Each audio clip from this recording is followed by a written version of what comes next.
What's up, DB Mac? Hey, Vixen Sexy, how are you?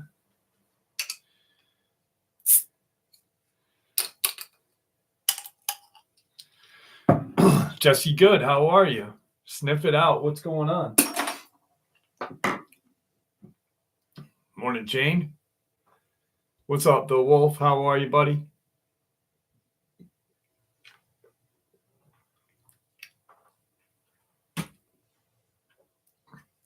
Can you all hear me all right?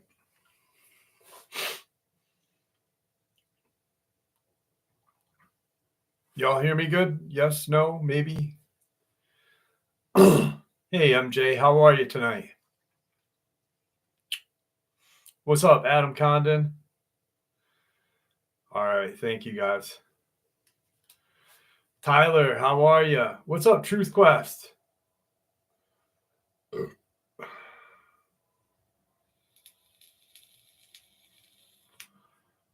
Dude, it's 8 degrees in upstate New York right now. 8 degrees. It says, what's up, Nicola? It says 8, but it feels like -8. What the fuck is that, right? What's up, RH? Mammy J, how are you? Thank you, MJ. I'm feeling great. Hey, Caden, how are you? What's up, Delirium? Wesley September, how are you? 14 in Connecticut. Burr.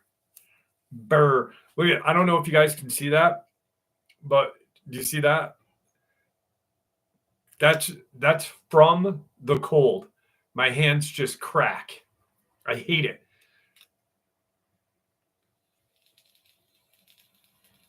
What's up, Raven? Jim Bob, how are you? Troy, how are you? Poppy from Sweden, how are you? Joe, what's up, Joe? Nicole Clark, how are you, dear?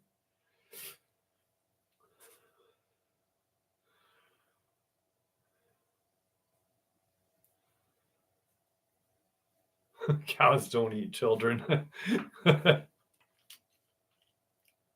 What's up, Dave Thompson? How are you? Oh, I've been putting everything on my hands, from Aquaphor to Vaseline to Bag Bomb to. My dad is good. My dad is good. Thank you, RH. I appreciate that. Michael Solo. Prayers out to you, my friend. Prayers out to you. What's up, Gringo? How are you, brother? Gringo Lizamore, my brother from Africa, South Africa. Dude, Gringo is a fucking monster. I don't know if I've said this before. I think I did. Did you see my message? On Messenger? Maybe. Let me check. I have not been using Facebook as of late. So because of the whole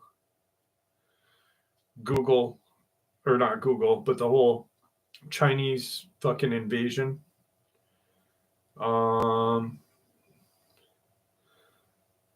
Just huh.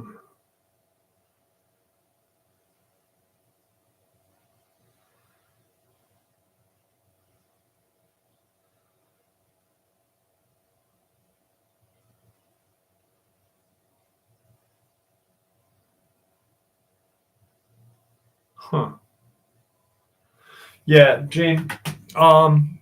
Wait. How did that happen?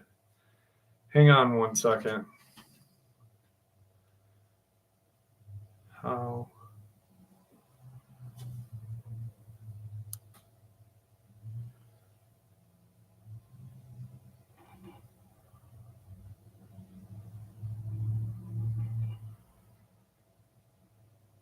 Let's take.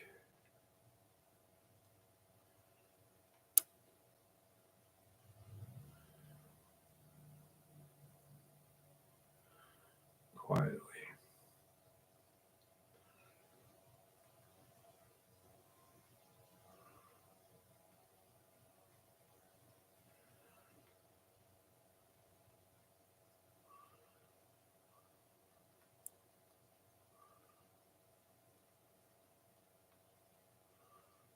Will. All right. All right, I'm back. I'm back.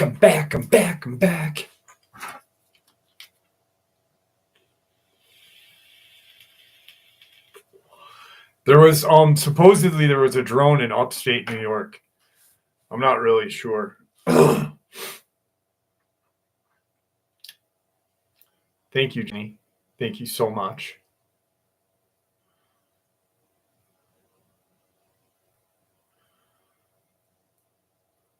Hauled it back 10 feet. Huh. What's up, Nick Hendricks? What's up, Ford Sucks? How are you, brother? You've seen too, actually, with your own eyes. Jerry Burns, what's up? Carrie, how are you? Kakalina, how are you? What do I think of the drones? I'm not really sure. I think I was reading an article in Popular Mechanics or something the other day, and I think some are like regular civilian. I think military. I'm not really sure. I'm not gonna dwell on it. Who knows? Who knows? I do have some really awesome lot lizard stories for you tonight. What's up, Sonia? How are you? What's up, Tosh A? How are you, my friend? Robert, how are you? Celio, how are you? An orb shot down a drone. That'd be fucking great. What's up, Drew Job? How are you, my friend?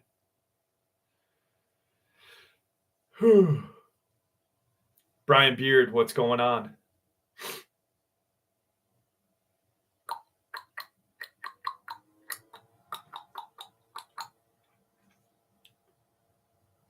I almost wore the jersey tonight, but I was like, if I'm going to open the window, I am not putting my $20 is $20. Oh, Nicole, well, happy belated birthday. I'm glad that you're here with us. Happy birthday to you. Happy birthday to you. Happy birthday, dear Nicole. Happy birthday to you. Fucking Wilburn! What's up, Wilburn? Wilburn!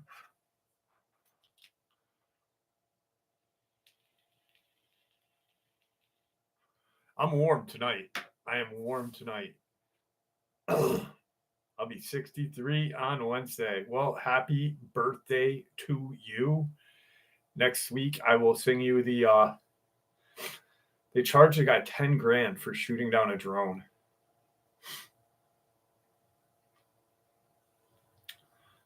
Girth. What's up, Girth?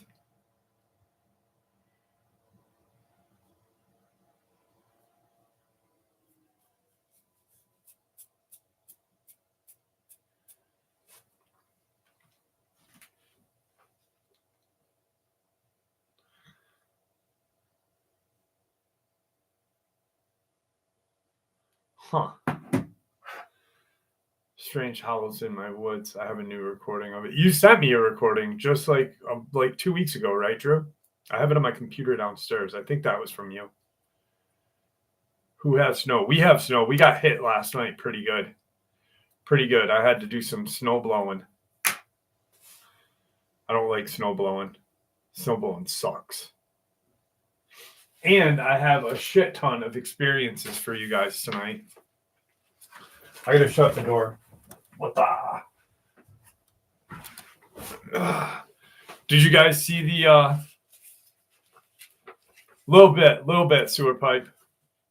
Did you guys see the thumbnail for this live? Me and Tigger are hanging out.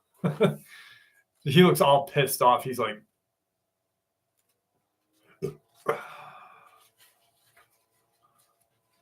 he's super pissed, dude. He was just laying on my floor, licking his hands when I was getting the live ready. I fucking yoke him up. He's like, looks like he belonged in an ARC home. What's up, Nicholas Carroll? How are you, buddy? Addicted to knowledge. How are you? Tigger's been that big, Robert Sharp. He's not getting any bigger. He's getting more lovable. He's getting older. Yeah, he's a Maine Coon, Shari. What's up, Justin Jensen? How are you? Carol Hollenbeck, how are you? Everybody, we won't have another live until Christmas, Thanksgiving. So happy Christmas, Merry Christmas, whatever the fuck it is. I hope everybody has a wonderful day, and let's not forget what the actual day means to us all. It is the birth of our Savior. So just have a wonderful day with your family, friends, but don't forget that it is the day our Savior was born. My new grill, it's looking good. I had an appointment a couple days ago. Said it's doing awesome. I get to take I finally can use Listerine, and in 2 months I will have the fully zirconian ones back on. So, or on, whatever. But I'm finally like learning how to say everything. Nope, I'm not Jewish, Unabomber, and who the fuck cares if I was? Would I just say Jesus Christ was my savior? Does that make any sense, Unabomber? Are you like from a group home? Lily Lewis, thank you so much.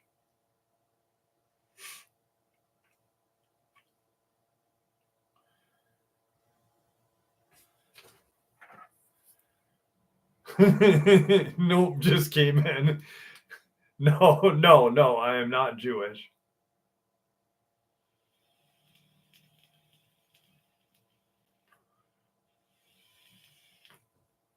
All right, so we're going to start the night off with a really fucking weird one. And I don't know how I feel about this. So I'm going to leave it up to you guys. Thank you, Unabomber. I'm going to leave it up to you guys to decide how you feel about this experience. This incident happened at 3 a.m., June 7th, 2012. For some reason, I can't remember everything. I can remember everything like it just happened. This was not a dream or a nightmare. I woke up to a sound of a child laughing.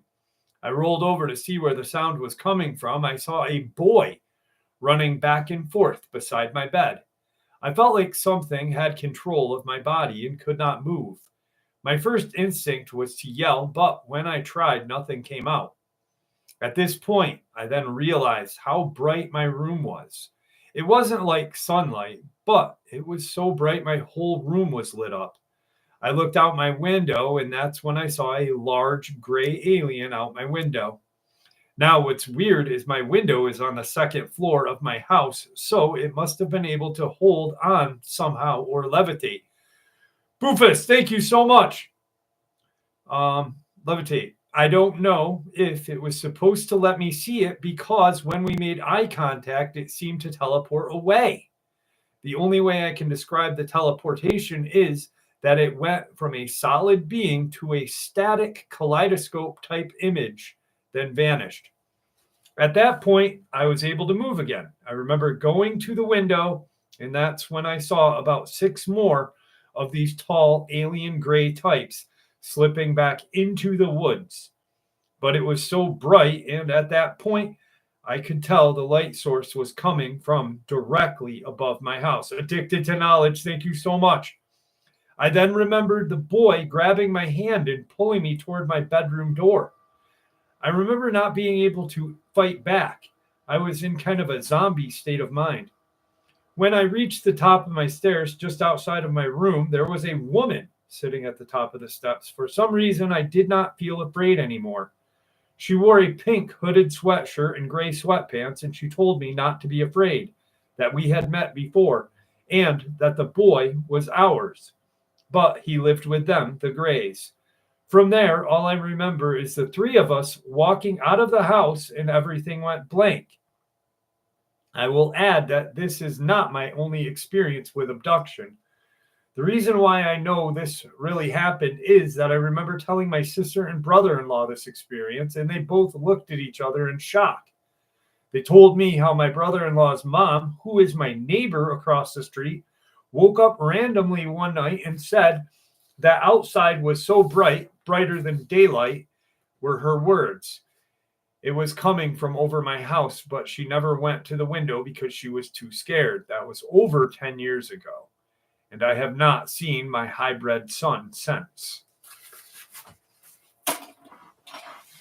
So, was the lady an alien? Did he have fun conceiving this alien baby? Yeah, they did. Addicted to Knowledge, Lily Lewis, and Bucephus. Thank you so much for the love. I appreciate you guys. I really do. What's up, Shackleneck? How are you?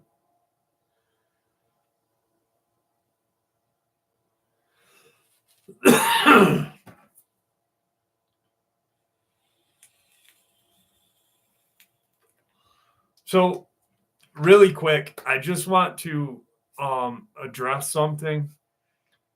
The other day when I shared the interview with Kitty, I had seen so many like negative comments toward her, and it pissed me off so bad that like I felt terrible for her, because this is the safe spot for experiences. And I'm not like, I hate saying safe spot, but like we who have had experiences get treated like shit enough. And this poor woman should not have taken any bullshit from anyone on my channel. And it's none of you guys. But if you guys see someone bullying someone on the channel and you guys are in the comment section, please address it. Please let me know, because I don't have any room for that here. It really just upset me so much. And Isabel's kitty is doing awesome. He's a fucking nutcase. He is straight nutcase. I think he smokes crack on occasion.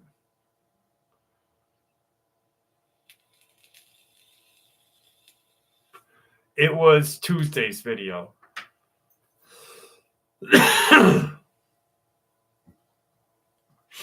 Like, this kitten is one, he looks like one of those whippet dogs. Like, he's skinny, tall, and like long. And he's got so much energy, and he jumps like 6 feet in the air. He'll be like standing still and just jump and like freak the fuck everybody out. He is nuts.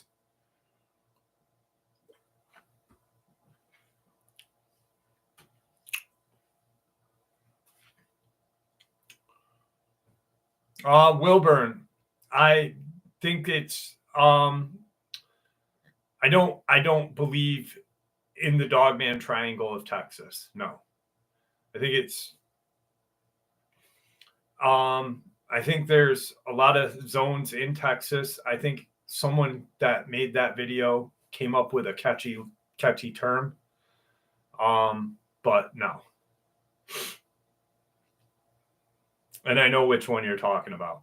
No, Tigger I'm more afraid of Tigger getting hurt now by that kitten. Like, Tigger, I'm like, he's old, and I don't want him to get, like, that kitty will molest him. It's something that doesn't exist. Truth Quest is what it is.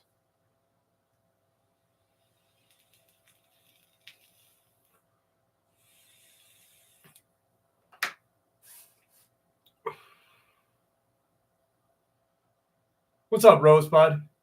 Beautiful name, Rosebud. What's up, Steve-O? I don't know. Maybe not. No bots here. I think they'll be okay. I don't know. I'm very protective of Tigger. Like he's my best friend in the whole wide world. Jenny, I am doing well. How are you? Samara Osborne, how are you? I'm sorry I missed saying Aramook! What's going on, my brother? My brother from a different mother. SG, how are you? At work. I hope that you're having a good day at work.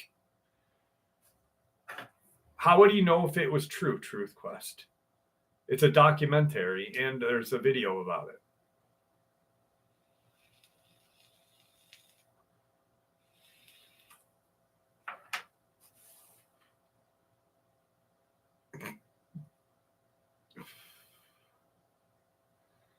Merry Christmas, 86 buckets.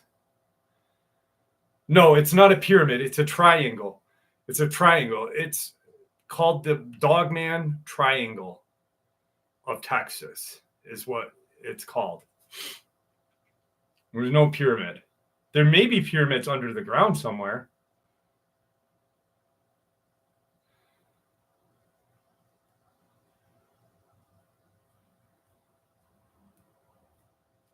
I will, S23. I will. Thank you, Lily Lewis. Thank you so much. But right now, I do have a Dogman experience for you guys. And then for the biggest Mothman believer and lover, I have one of those experiences. In Aramaic, you know I am talking to you. I want to share my experience that occurred on US 20 Tapley Woods, Dogman over roadkill, which I documented. Late evening on a weekend trip to see my parents in Galena, Illinois, 5 minutes outside of Tapley Woods State Natural Area, driving my cargo van 45 to 50 miles per hour past the rest stop, hunting registration area exit. On the north of the road going west, I noticed a dark figure stooped over roadkill. It was jet black, and when our eyes met, its white, burning, evil glare shook my soul in absolute fright and knowledge. This was not just an animal, but demonic. I gunned my old van to the limit as I feared it would chase me because I could feel the stare from the passenger door rear mirror. I picked up two intrusive thoughts: leave and forget. In 5 minutes, I was at my parents' home and went to the guest room, closed the shades of the floor-to-ceiling window next to the bed. I did not think of the experience until I saw an artist's depiction of a canine variant with 3 all-black and white burning eyes.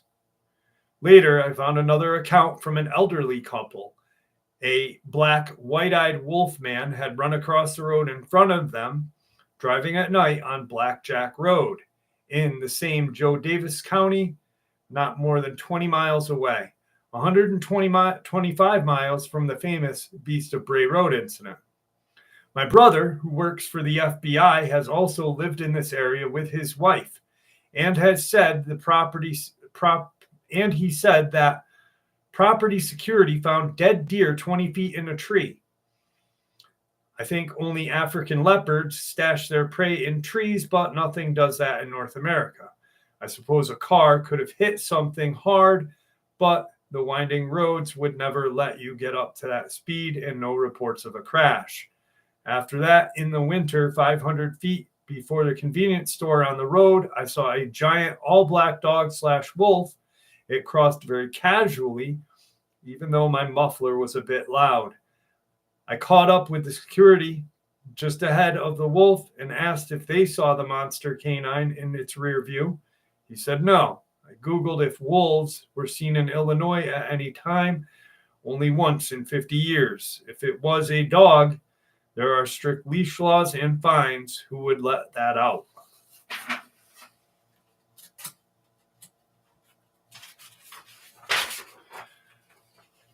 Haramic, this one is for you.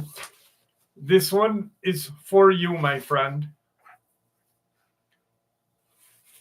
What's up, 3Cat? T1 border jumper?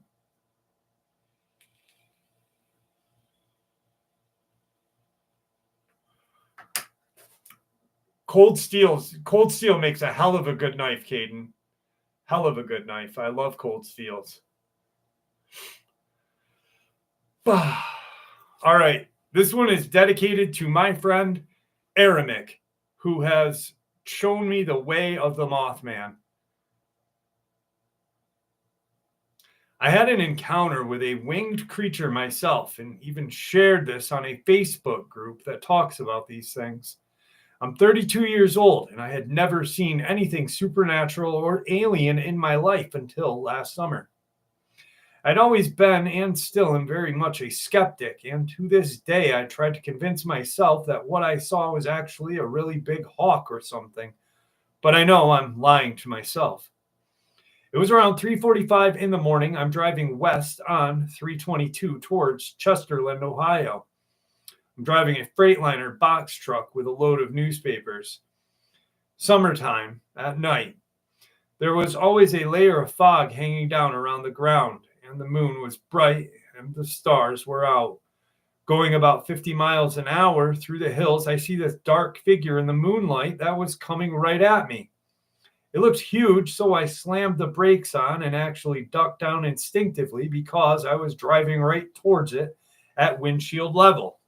I heard a loud thud as the figure had gone over the cab and smacked right into the flat aluminum box right behind the cab at probably 40 miles an hour.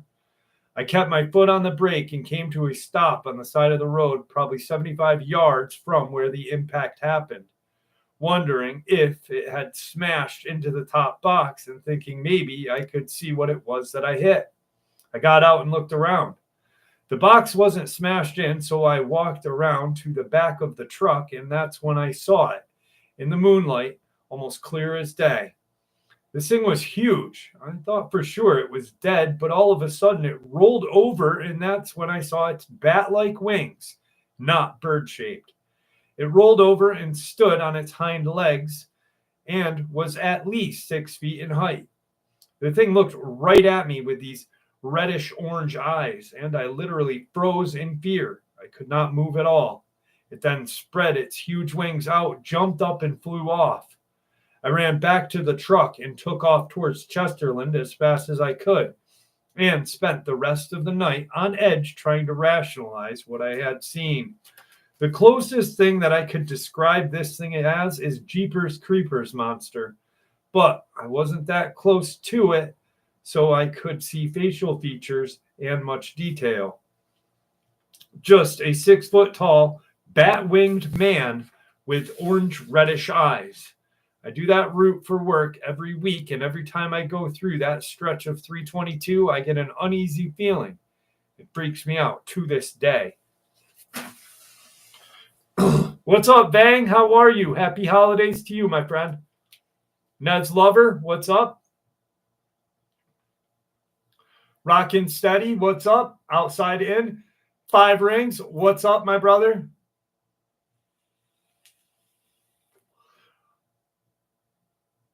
Armando Angel, how are you, my friend? What's up? Do something diff? Tapping in from Middle Tennessee. Is Mothman an ET? Ask Aramic. Aramic is the Mothman expert on my channel. I don't know. I would say, what's up, Jeffrey Bates? How are you? Kathy Hayes, how are you? I would say Mothman, it would make sense that it would be kind of ET. But yeah, I mean, or reptilian. Definitely reptilian, I think. I don't know. What do you think, Aramic? since I've known you've done years of studies on these Mothman creatures.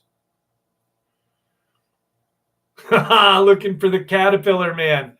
Oh, shit. Andres, I have quite a few vampire experiences out of New Orleans. Yes. Well, not quite a few. I have 3 different ones, to be honest with you. Alan Howell, thank you so much, my friend. Happy holidays to you. Mary Ann S., how are you?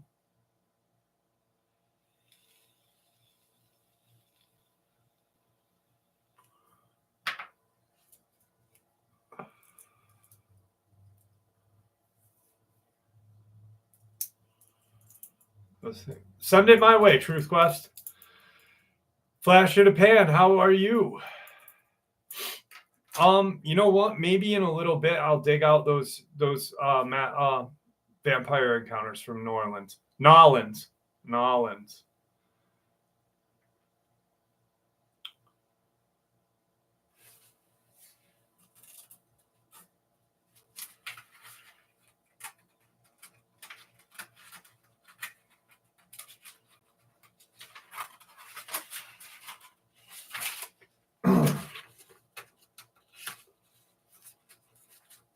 Right across the street from Chester. No shit. Thoughts on reintroduction of grizzlies and wolves into large areas of the wilderness? It was done at the time the internet was about to. Oli Dog. That's a good question. What's up, Darren K? How are you?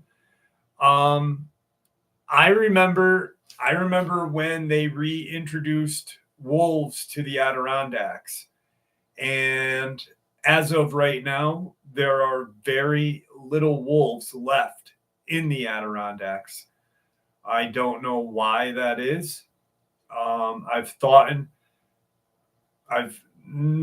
in a while, Carrie. I've thought about that for quite a bit. I think possibly that Dogman and other cryptids have possibly run the wolves out of the Adirondacks, maybe up into Canada. So they didn't have anything to compete with for food. I'm not really sure.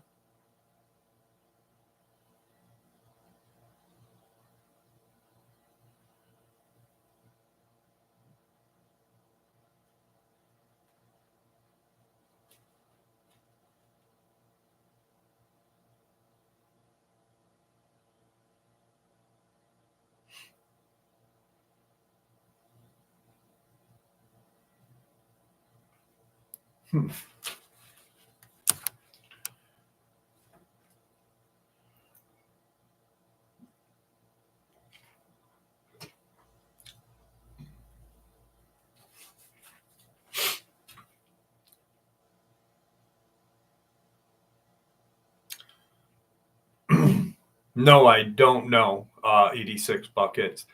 What's going on, Rockin' Steady? How are you, my friend? I did say hi to you earlier, but I don't think you heard me. No, I don't see Glenn. Where is Glenn?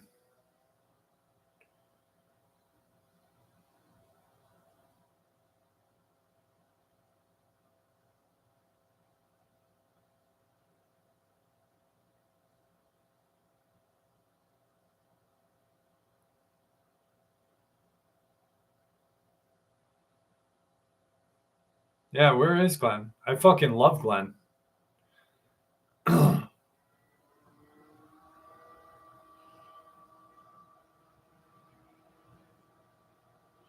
What's up, Vertebraker? How are you, buddy? Arabic bought a cordless extension cord. Jesus Christ. Yeah, Firehorse is MIA tonight, too. That's weird. I'm going to message Glenn here in a minute. I'm a long-haul truck driver and was traveling east on Interstate 8, just east of Fortuna? I think that's how you say it, Arizona. This occurred in mid-June 2017. Having checked the clock, it was roughly 3:45 when I alerted my partner to a presence of 3 or 4 individuals standing in the middle of the traffic lane. After sounding the truck horn, I began to slow our rig, given the fact that this area is well known for human smuggling and is dangerous to travel. I wondered if perhaps we should have kept going, but when it became apparent that at least 3 of these individuals were wearing some kind of uniform, I decided to stop along the right shoulder. Nevertheless, my second driver emerged from the sleeper with a shotgun that we do carry. Both of us agreed that neither of us were going to step out of the cab, and we kept the engine idling. 3 individuals walked slowly toward me, toward the driver's side of the cab. At about 15 feet, I could tell that all 3 of them were suited, if you will, in some sort of gear. I wondered if the Marines from the nearby Marine Corps Air Station had crashed and were going to ask for help. As I lowered the driver's window, the shortest of the 3, bundled in heavy white gear with what looked like white armor around his chest and a partial faceplate, had emerged from below the chin, said to me in perfect English not to worry, we have a minor situation. It motioned with his left arm toward the distance off in the highway. It was strange because neither my partner nor I saw anything as we approached the group. Sure enough, something was putting out intense red flames, maybe 50 feet off the right shoulder from where we were parked. Before I could say anything, a triangular-shaped wedge of the landscape to our right, with flames at the base of the triangle, rose up and sliced through the truck cab. For lack of a better description, I felt like I was looking at some kind of image as it came through the cab. I mean, the individual who spoke to me appeared first on the left side near me, then appeared on the right, the raised side, then both sides, which appeared raised. My throat was so dry, my stomach was in knots. Honestly, I felt like I was going to throw up. I figured we had it. 3 individuals, 2 in white, wearing helmets, and 1 who appeared burned or blackened and without a helmet appeared in the image to our right as they made their way around chunks of rocks walking toward our cab. There was a lot of communication, like radio, between them or between someone else. The one who had spoken to me after I had lowered the window now sounded metallic. So I turned once again toward the voice to my left, toward the open window, and it was not there.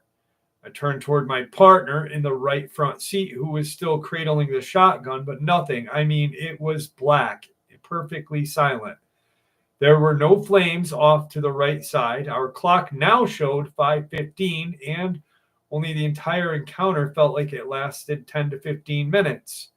I don't know what to claim. I stopped to assist several entities that appeared to be projected from somewhere, and I felt nauseous.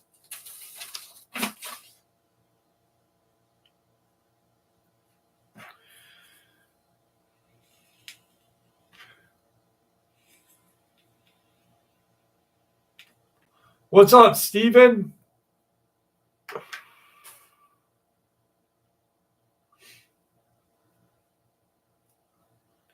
Winter Sky, how are you?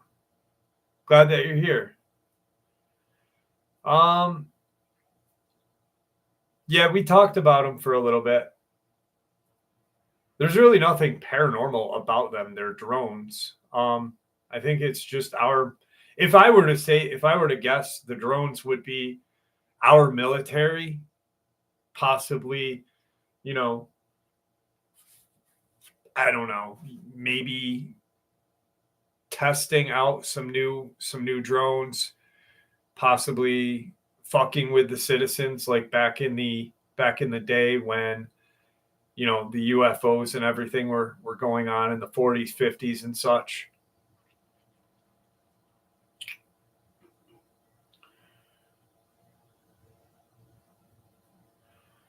And 2 more deer carcasses. Shackleneck, text me about that, please.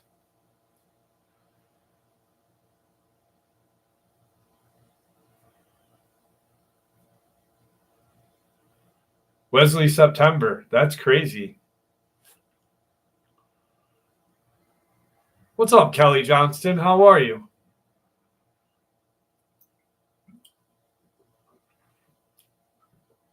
Yeah, it's a distraction for something. But I like what Wesley just said. Possibly looking for nuclear warheads. Thank you, Oli Dog. Truly appreciate that.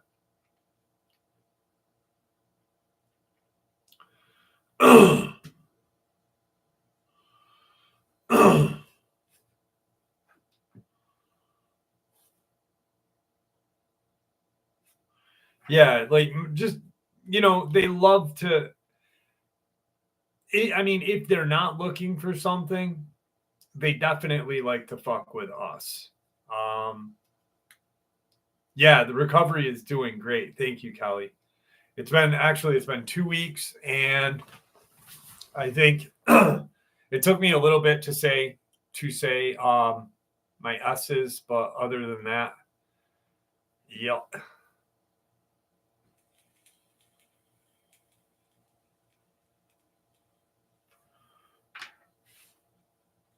What time is it? All right, we got 20 minutes till we can do.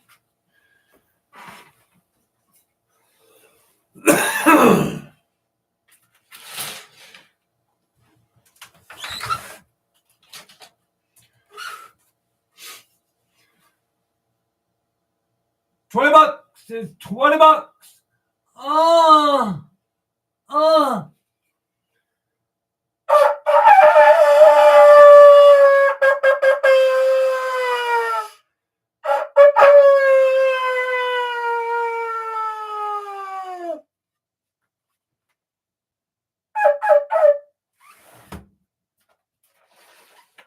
There you go, DB Mac and RH.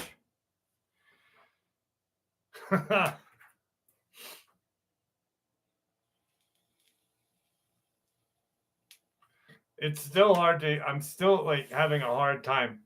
Thank you, Truth in Christ. I truly appreciate that.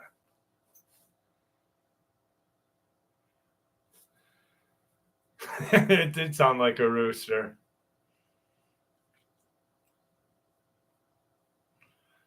Oh, sweet. Sonia, thank you. I appreciate you. Annie Robinson, thank you so much. Yeah, that was one sick cock, I'd have to say, Jeremy. That cock needs to get put down.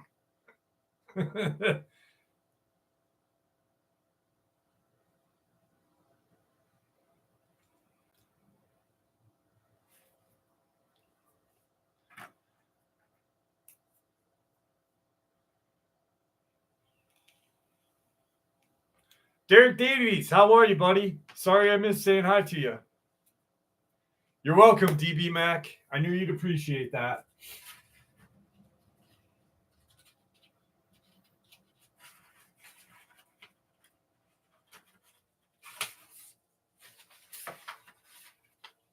All right, now we're going to jump into a little paranormal. And then I'll you know what? Hang on a second. Hang on. LL. I pulled the Louisiana file out real quick. So I would not forget, because I promised that I would do that, and I try to live up to everything I say. All right. In 2018, I visited some of my family who lived in South Dakota and worked there for the summer. After about a month, my brother, sister, and her husband decided to go shoot some guns in the woods. I had to work an evening shift, so it was decided we'd go after at around 10 p.m. Once my shift ended, we went to their house to pack up the truck with some snacks, guns, and ammo. The drive took around 45 minutes, and it took us up a dirt road surrounded by trees and tall grass. Eventually, it opened up into a clearing that was pretty open and flat. The nearest tree line was about 100 feet away. It was pretty dark, but the clearing was lit up by the truck's headlights. I kind of felt uneasy, but I chalked it up to just being in the woods at night. For the first 20 minutes, nothing really happened. We were just setting up plastic bottles, those plastic gallon buckets that you get water out of at the office. There was a feeling of being watched that we all felt. The area suddenly reeked of spoiled eggs. Those of you who have shotguns know they can smell, but Even since going into the military, no amount of guns, explosions have smelled that bad. We looked around to see if we could find the source, and what I saw, I can still vividly remember to this day. What I saw was a thin humanoid figure crouched down and looking at us. Even while crouching down, it was still about 6 feet in height. When I say figure was thin, I mean skin and bones barely do it justice. The even weirder thing about this was we all saw the figure in different spots in the tree line, but we all described the same features: tall, thin, with long black hair. We quickly packed up what we could and left. The dreadful feeling that day will forever haunt me. Since then, my brother mentioned the area might have been in native territory, but I don't know if that's true. Every once in a while, I think back on that day and look up different experiences and encounters people have had in the woods, and I have found nothing that resembles what we saw that evening. I think what that was. So they said they saw it all in different locations of the woods or the tree line. What if there was more than one? You know, that's when I first read that. I was like, all right, so this guy saw one here, he saw one here, here, and here. What if there were more than one? Or what if they were those inorganic beings, those kind of energy vampires? Just an idea. Just an idea.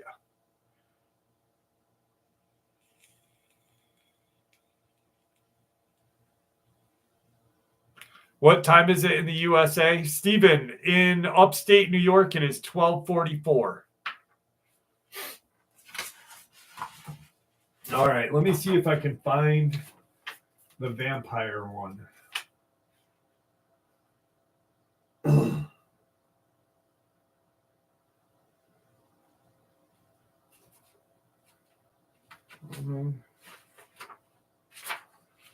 Not that one.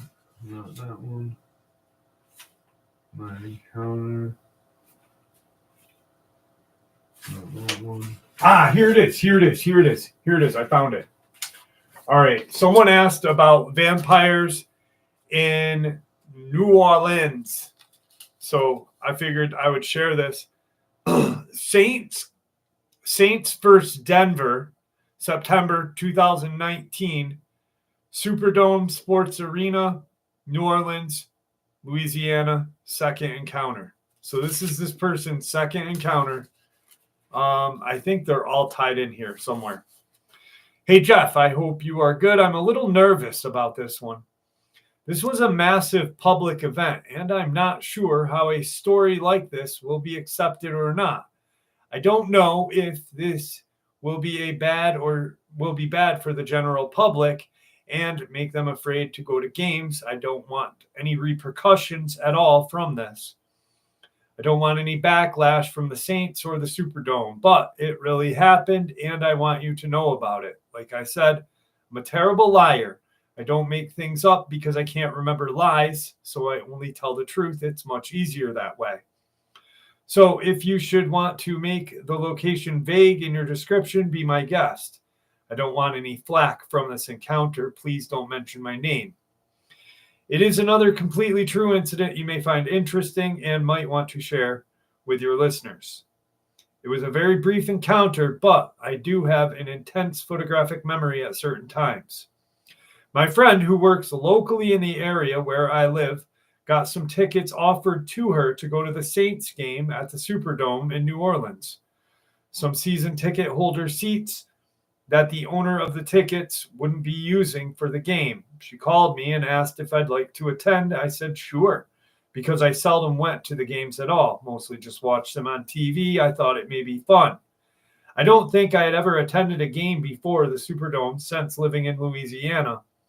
But when she initially told me about the tickets and asked me to go, I pretty much instantly got a vague sense of dread, a sense I couldn't really pinpoint at all. I just knew that it was there. It was odd because I was very much aware of it, but couldn't understand it at all. Vague and definite at the same time. So finally, on game day, we both drove together in my car. I drove us there. We parked across the street from the huge Superdome in a high-rise parking deck lot. Then walked down the stairs and entered by the main check-in point. It was fairly light security area, no metal detectors. There, we showed our tickets to get into the main entry point at Champion Square, which is a large open air court area a few hundred feet wide. It was packed with hundreds and hundreds of people walking in every direction, crisscrossing paths at all times. There was a really good band playing on the stage at the lower level of the square to our right when we walked into Champion Square. They were pretty much in the shade under a large awning, and the sun was behind us. There was a very large crowd of people standing still before them, watching and listening to them play. They were great, very versatile. It was a beautiful, bright, sunny day with a clear blue sky, low humidity, only a very slight breeze. Temperatures in the low 80s. We listened to the band for 20 minutes and then heard a really awesome primal-sounding drum band coming from the top of the long concrete stairs. So we walked up the stairs to see them play. When we got up there, we could see there were at least 20 drummers in a semicircle arrangement. Their drums were huge. It was loud. I loved it. They were great. It was still really early to get into our seats before the game started. We decided to walk back down the stairs again to the lower level to kill some time. But the larger band had not started back up yet. A huge crowd was still milling about. Many people with beer cups in their hands. I noticed earlier that because the drummers were at a much higher level than the band below them was, that actually didn't interfere with the acoustics. When we got to the bottom of the stairs, we started navigating through the busy masses of people walking in every which way. It was a very interesting crowd with all types of people. Some were decked out in wild-looking saints' face makeup, various pseudo-war paint adornments. Some ladies had colorful feather umbrellas. We were having a great time, just crowd watching and walking. When we got to the bottom of the stairs, my friend was walking out in front of me by several steps as we were zigzagging. I was trying to catch up to her while trying not to bump into anyone. And then, as we walked only about 15 feet out from the very bottom of the staircase into the crowd, I noticed something coming from my left field of vision. I think I felt them before I saw them. It was weird. Like a quick answer to my feeling of vague dread I noticed and felt when she first asked me to go with her. The feeling abruptly vanished and was replaced by something else. There were two tall men approaching my direction from my left side fairly rapidly. It appeared to me that my friend also noticed them as well because I saw her as she turned to her left and looked directly at them as I was doing the same. But she turned her head forward and continued to walk. These tall guys were about 20 feet from our left at this particular moment.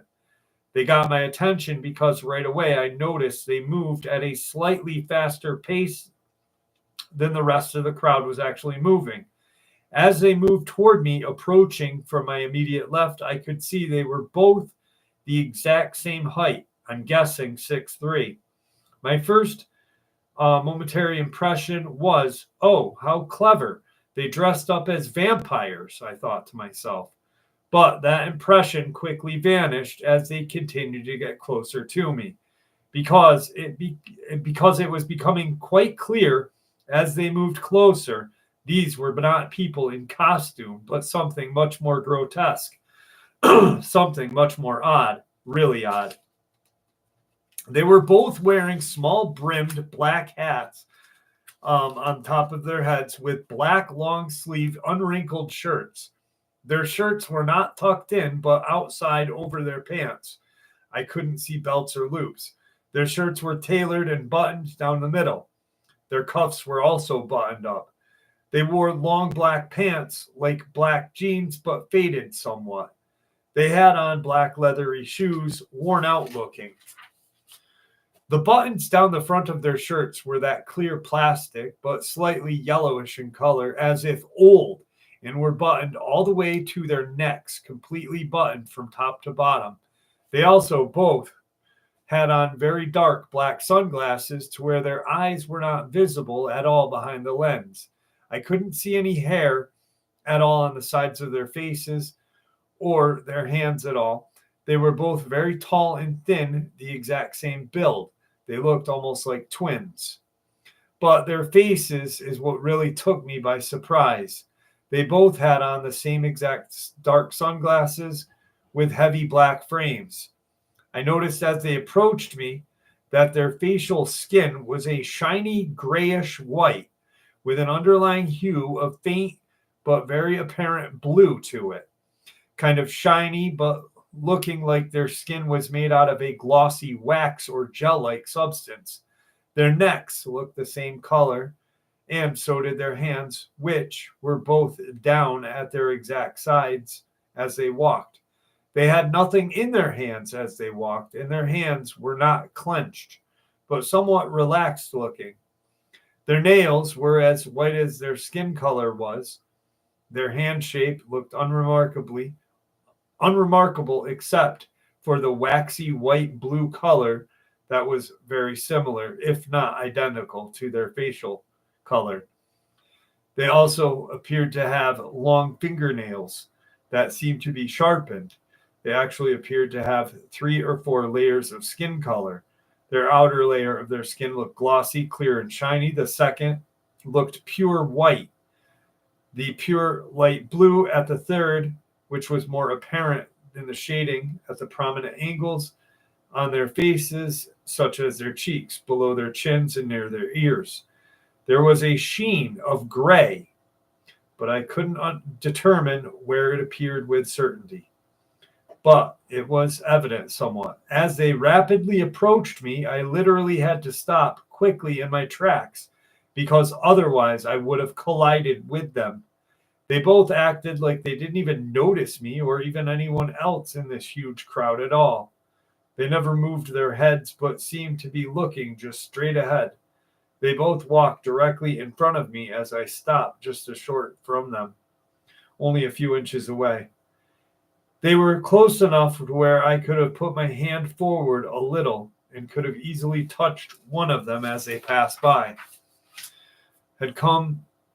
Another bizarre oddity was that hardly anyone in this crowd of people seemed to pay them attention at all or notice how strange they were because they were taller than the most people.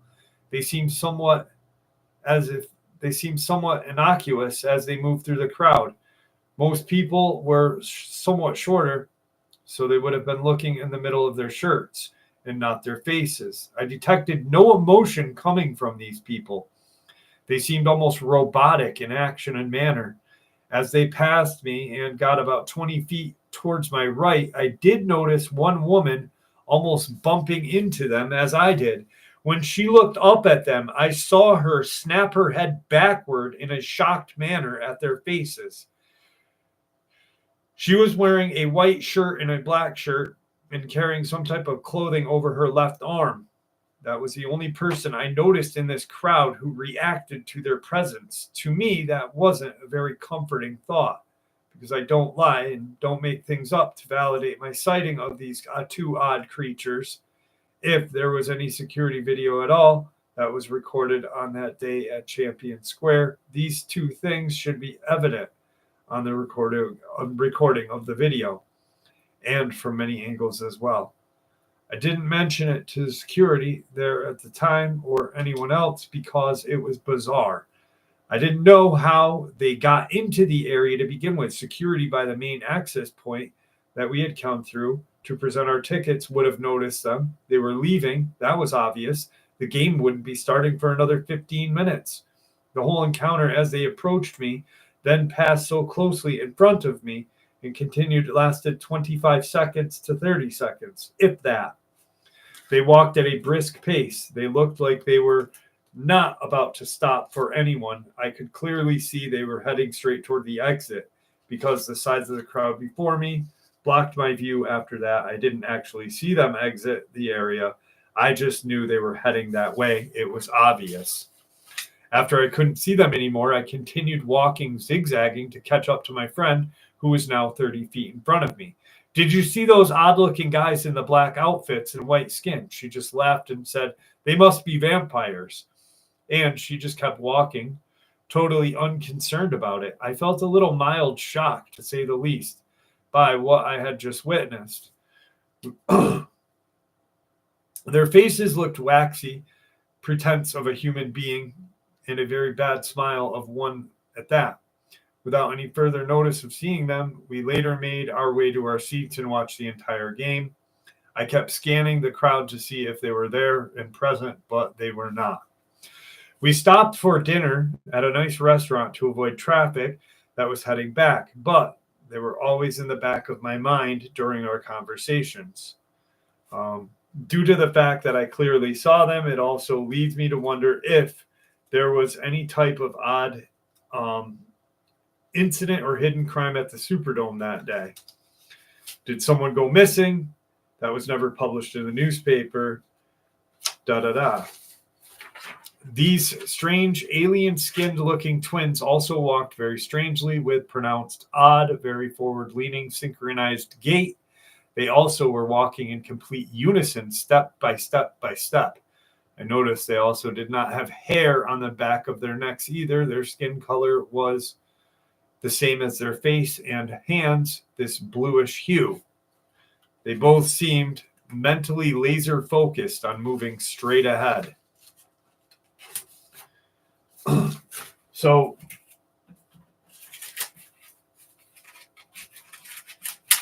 that was her Superdome one. I'm going to share. So then this was her second experience that she had with what she believed to be vampires. So she had two other ones, which I know are not in that file because they happened in a different state. So her first one was she was at her apartment, which I think was in Texas. And it was like one of those kind of brownstone-ish kind of apartments, side by side by side by side. And there was a small fence leading out to the sidewalk. She had noticed three figures walk up to her fence and not go any further, but just stare at her home. Later on, she went out to confront them, and they were gone. She had left her gate open by accident, and like a couple hours later, she said when she peeked out the window to see if they were back, had come back, they were now standing on her porch. For some reason, they didn't open the gate because she had left the gate open. That's why she thinks that on top of what she saw next, they were vampires, because she then saw one of them smile and saw fangs, and then recognized one of the guys as a figure that she had seen like 2 years previously. So when she was on vacation with her family, her mom, dad, sister, and I believe her sister's boyfriend, they were outside at like one of these kind of like patio restaurants. And she had seen this guy walking very close and very rapidly towards her. And he had one of those small brimmed hats on, black brimmed hats on. And it was walking. It looked down at her. And for some reason, no one in the table even noticed this guy or paid any attention to him. After dinner had ended, they were walking back to their cars, and the same guy was now on the opposite side of the road because they had crossed the road to get to their cars, and walking the same way he had just come earlier that evening. Ironically enough, all of the figures that she described having these encounters with all looked the same. Brimmed black hats, black suits, and these waxy kind of complexions. Really weird. Herman, how are you? What's up, San Francisco Bay? How are you, brother? I'm doing well. Thank you. Thank you, Brandy C.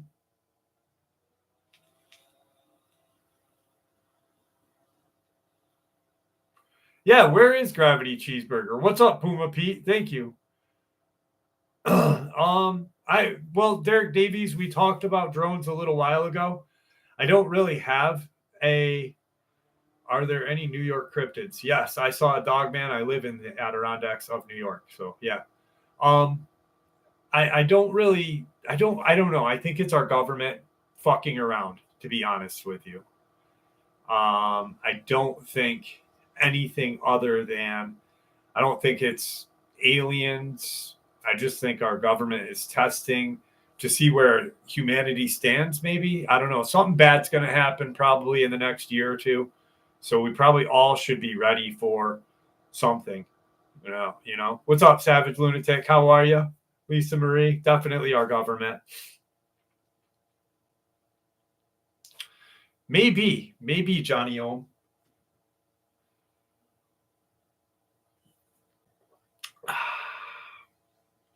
An orange talking serpent. Interesting. In medicine hat. Huh. No, you're good, Derek. You're good. I just... what's up, Darren?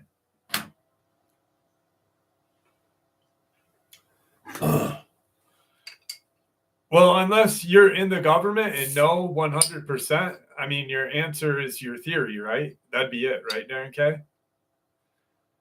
Unless you've controlling all the drones.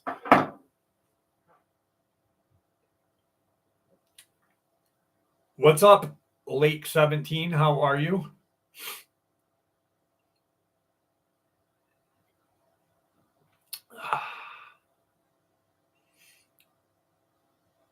Donna Harmon, thank you so much, dear. I truly appreciate the love. Thank you.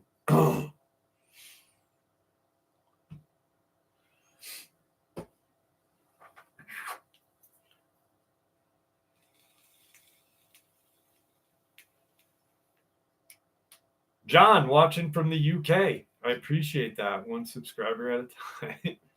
Fucking Arabic.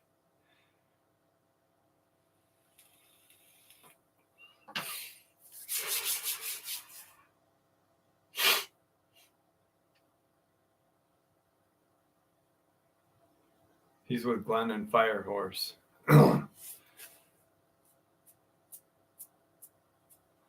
My dad is good. Thank you, Kathy Hayes, for asking. Leave me alone. What's going on from Florida? He's doing great. He's actually, when I went to my appointment to have my mouth looked at, he drove down with me to hang out, and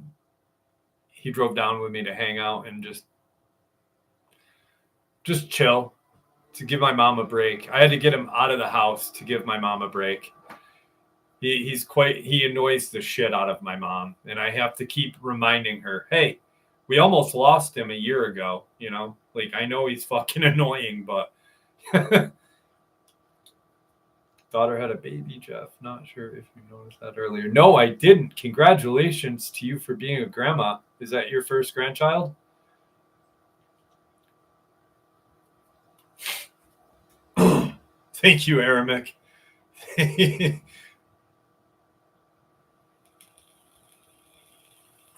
3. Well, congratulations. That's awesome. Congratulations to you and your daughter. All right. I do believe that it is time for a lot lizard experience. Is that what I'm hearing? Lot lizard time?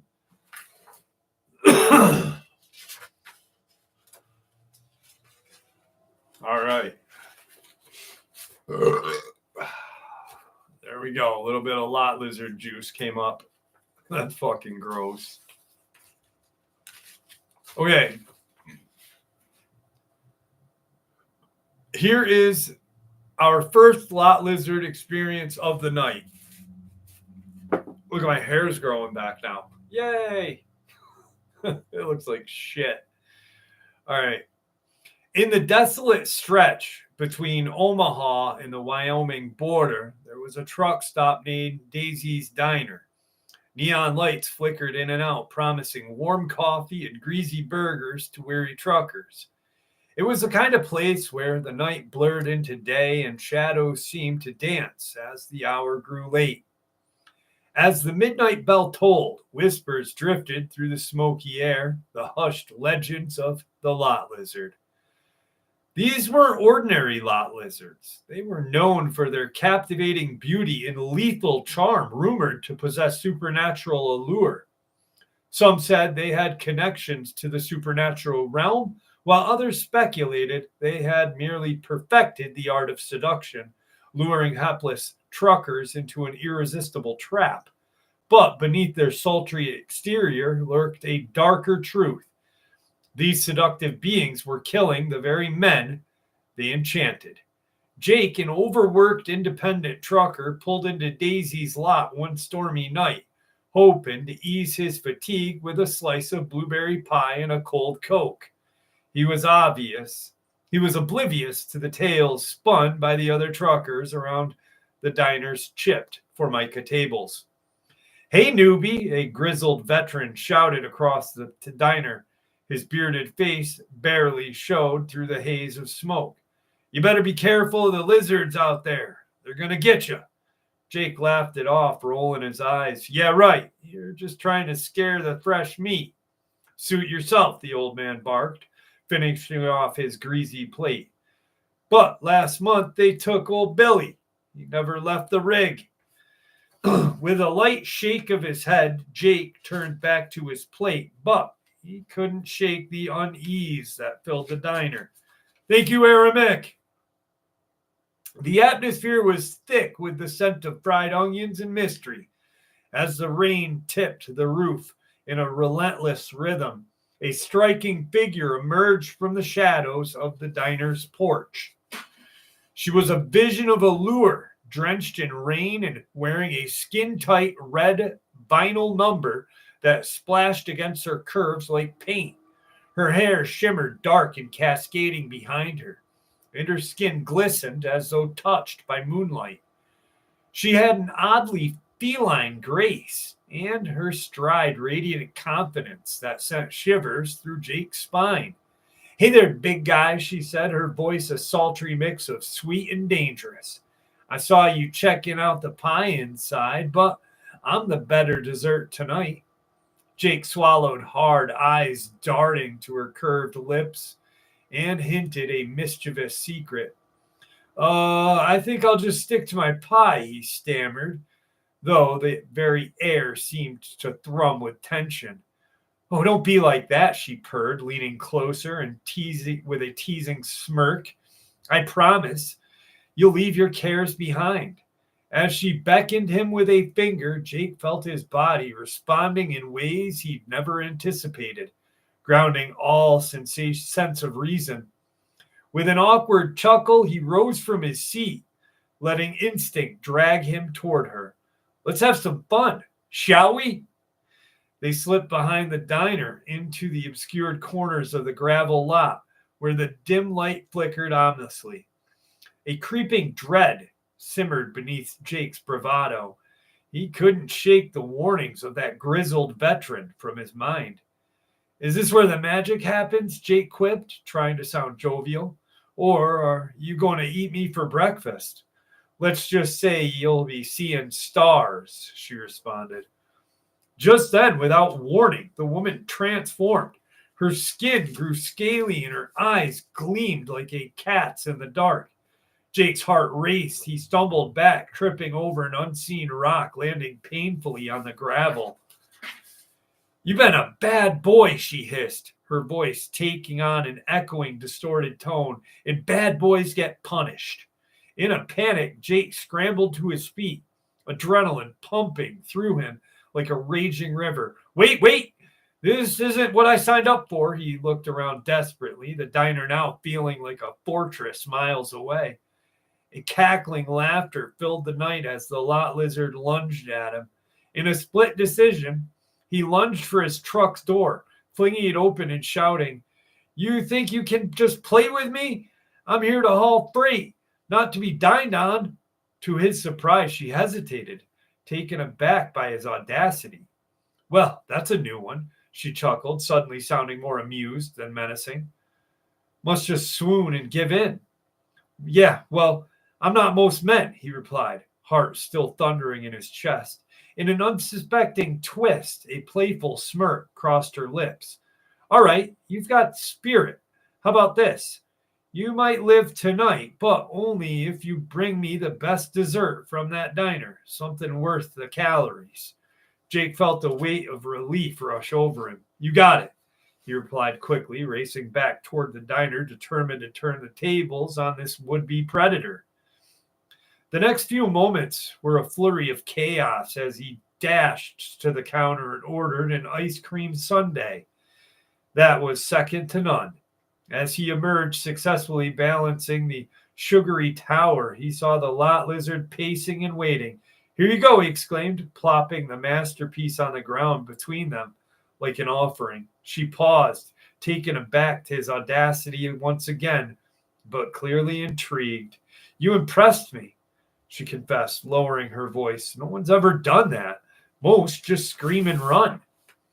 They shared a moment, that lingering tension shifting into unexpected camaraderie. How about we indulge in the treat together, Jake offered, a ridiculous grin spreading across his face. As they dug into the sundae, the looming horror of the lot twisted into laughter, mixing their fates in delicious absurdity. Who could have imagined that the night filled with fear would transform into laughter tales and crazy shakes at the edge of a truck stop where legends were made? And as the sun started to rise, illuminating a new day, Jake and Lola the Lot Lizard, now surprisingly friends, conspired together, plotting to scare the other truckers by staging ridiculous pranks with very shadows that once threatened to devour him. Because in the wild, wild world of Daisy's Diner, who said you couldn't have a little fun with your food?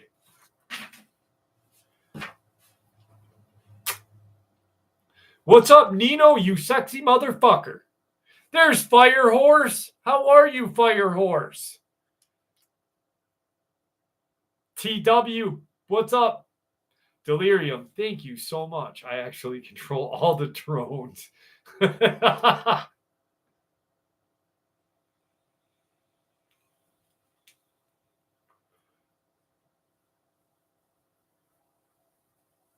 I miss you, brother. I miss you. I'm glad that you're here. TW, I'm glad that you're here with us. Nino, you sexy motherfucker.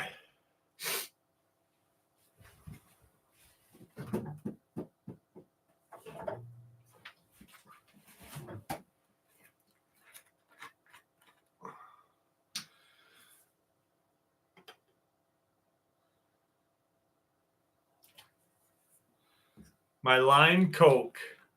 I like the new name, Fire Horse. I love the new name. I'm glad that you're here with us. Anyone seen Glenn? Glenn back yet? Dude, lime and Coke are the greatest things. Glenn is always here. Hope he's okay. Yeah, me too.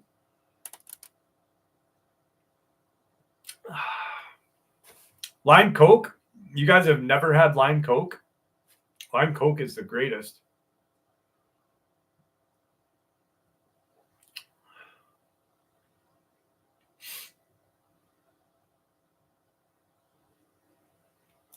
You can only get lime Coke out of those machines, like the push button ones, not the fountain things, but you got to push them.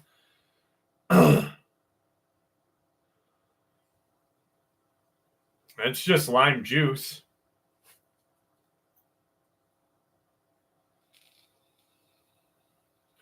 Firehorse, I'm glad that you're here with us, so dearie.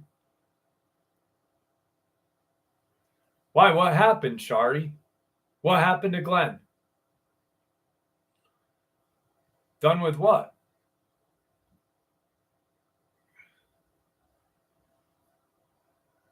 Someone fill me in. Shari and Firehorse. Jeff, try lime and cherry Coke also. I'll try that. I will. No clamato. Fuck that. Yuck. Awesome, Nino. Vlad Belurs, what's up? Serbia in the house. Whoop, whoop. Yeah, is Glenn pissed? What happened?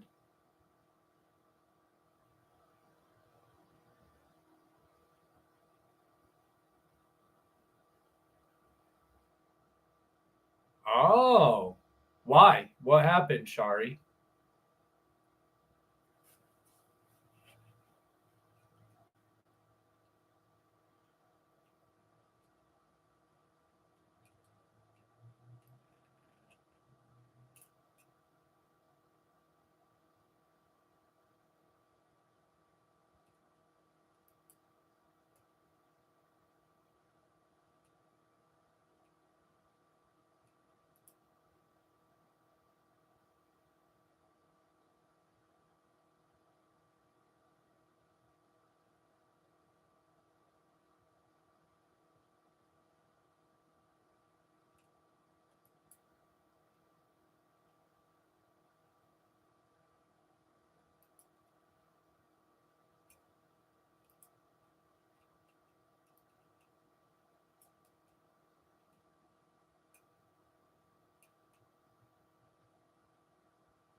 If anyone talks to Glenn, have Glenn email me.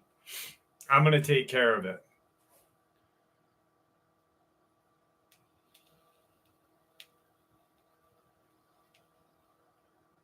What's up, Simone? How are you?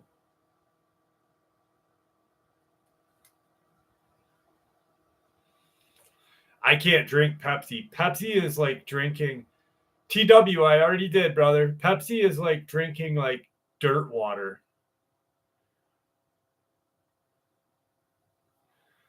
Yeah, I'm going to take care of it then. I'll take care of it.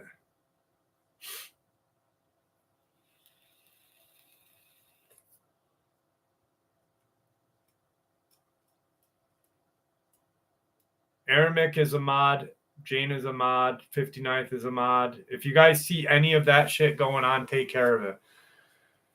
If I don't see it, please. What's going on? It's my book. I'm finishing it for Victor. It's done. And Aramic, thank you so much, my brother. Mess with him hard. Some life feeds. No.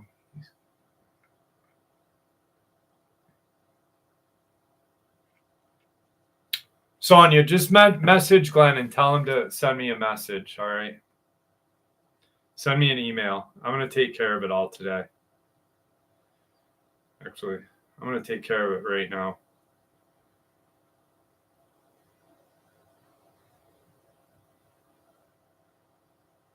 Actually, I'll wait until the live stream's done to take care of it. Jeff, love the hair.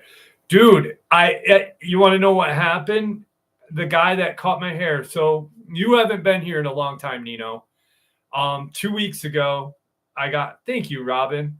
2 weeks ago, I had surgery. I had all my teeth taken out, and my veneers were taken out, and I had all implants put in.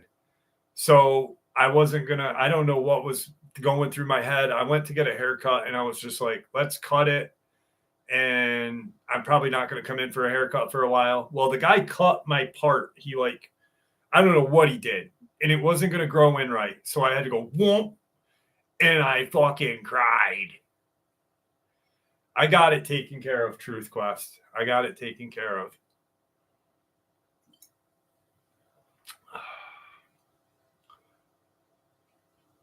I got a crawler experience. Aramic, I got one for you right after this, but I got to do a crawler experience really quick. Really quick, like. I believe it was 2005. I was driving around at approximately 12:30 in the morning with 3 of my friends in my car.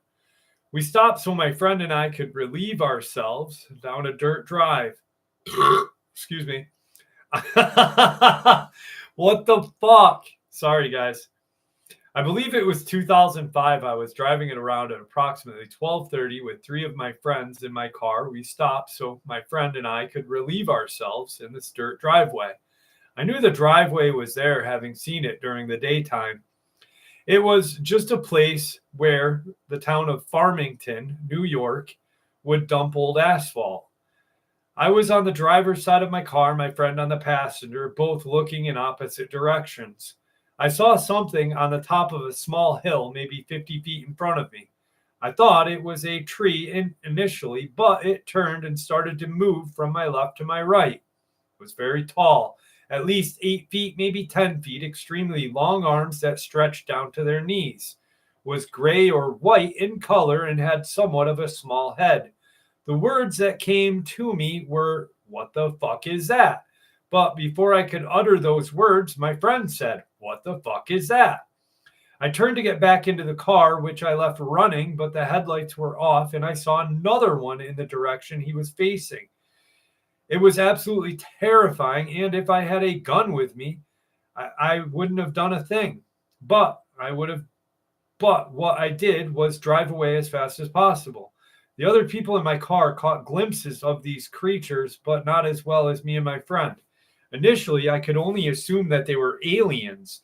They did not look like a monkey or a Bigfoot or a Dogman or anything like that. They had no fur, no hair. They were skinny and just scary looking. I assumed they were very dangerous, and all of the time I've spent outdoors in the woods, I have never seen a thing like this. After that, I hadn't seen Rob in several years. We lost contact with each other. I ran into him at a gas station a couple years later. The first thing he said was, "Hey, do you remember those things we saw in the middle of nowhere?" The memory of him was just the same as mine. And upon seeing me, that was the first thing that popped into his brain. Recently, I spoke to a friend of mine who has had a lot of interest in the supernatural and paranormal. I told her the experience, and she suggested that we saw what people call crawlers. She found some pictures that were animated of what they may look like. I definitely think that's what we saw that night. I would absolutely love some insight on what these creatures are.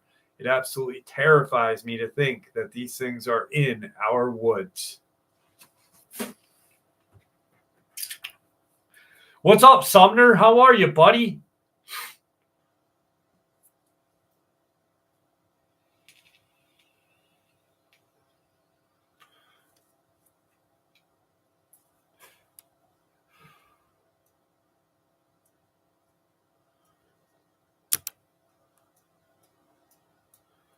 Well, thank you, Steph Davis. I appreciate you. What's up, Andy Davis? How are you? Look, it's Andy and Steph Davis. Best of friends. Bluefish, how are you? Jay, how are you? Elisa? If Dogman speak. And also if Wolf. Dogmen do not, as far as I know, speak. Supposedly, per Victor, who was a government agent who killed these things, they spoke, and werewolves do not transform. Skinwalkers do, but they're a witch. But that's all I know. Like, I'm not an expert, so anywhere down the, no, nothing new from the gentleman in the Adirondacks. And yes, Sumner, I thanked you in a video the other day. I ironically enough, I have 2 of those shirts now.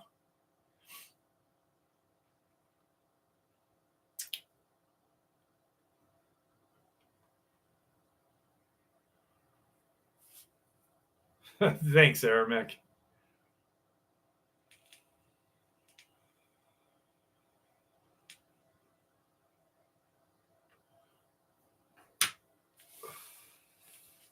All right.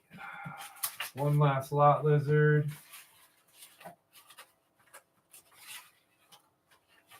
Bigfoot.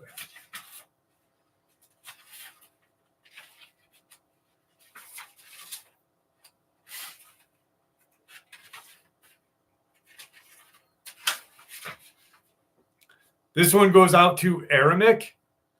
because Aramik is the biggest Mothman believer, knower ever.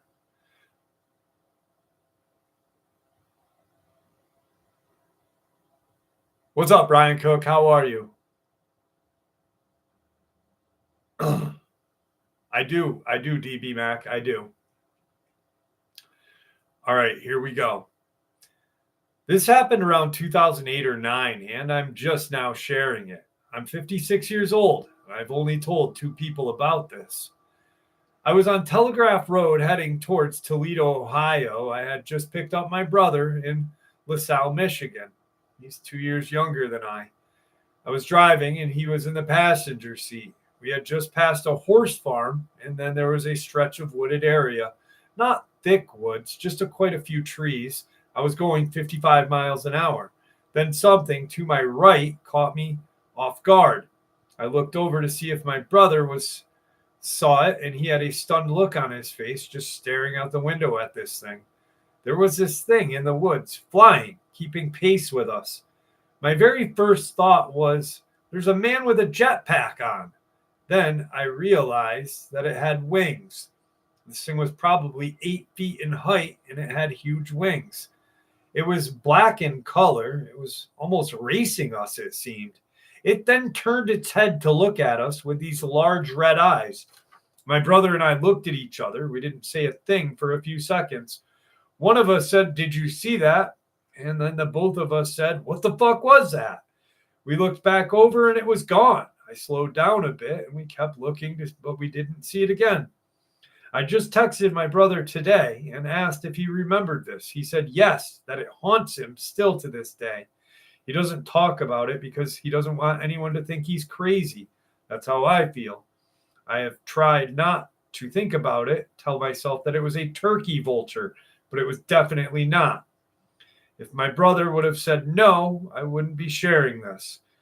I am well respected in my community. I'm an ordnance officer, and my daughter is a sheriff's deputy. I don't want people to know that I saw this thing. Anyway, thanks for letting me share.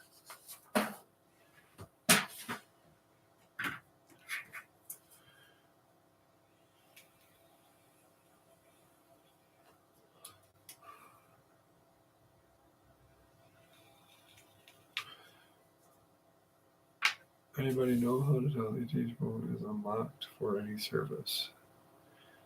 Call Brian.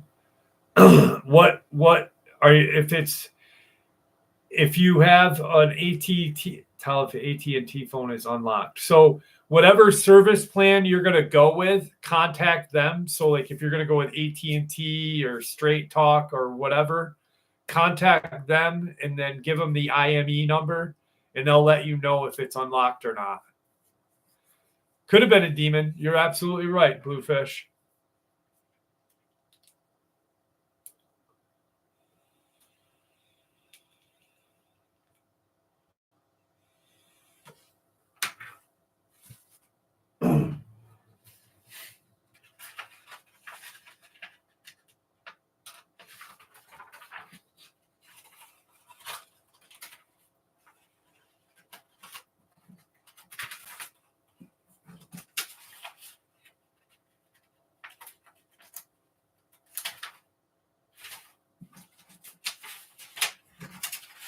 All right.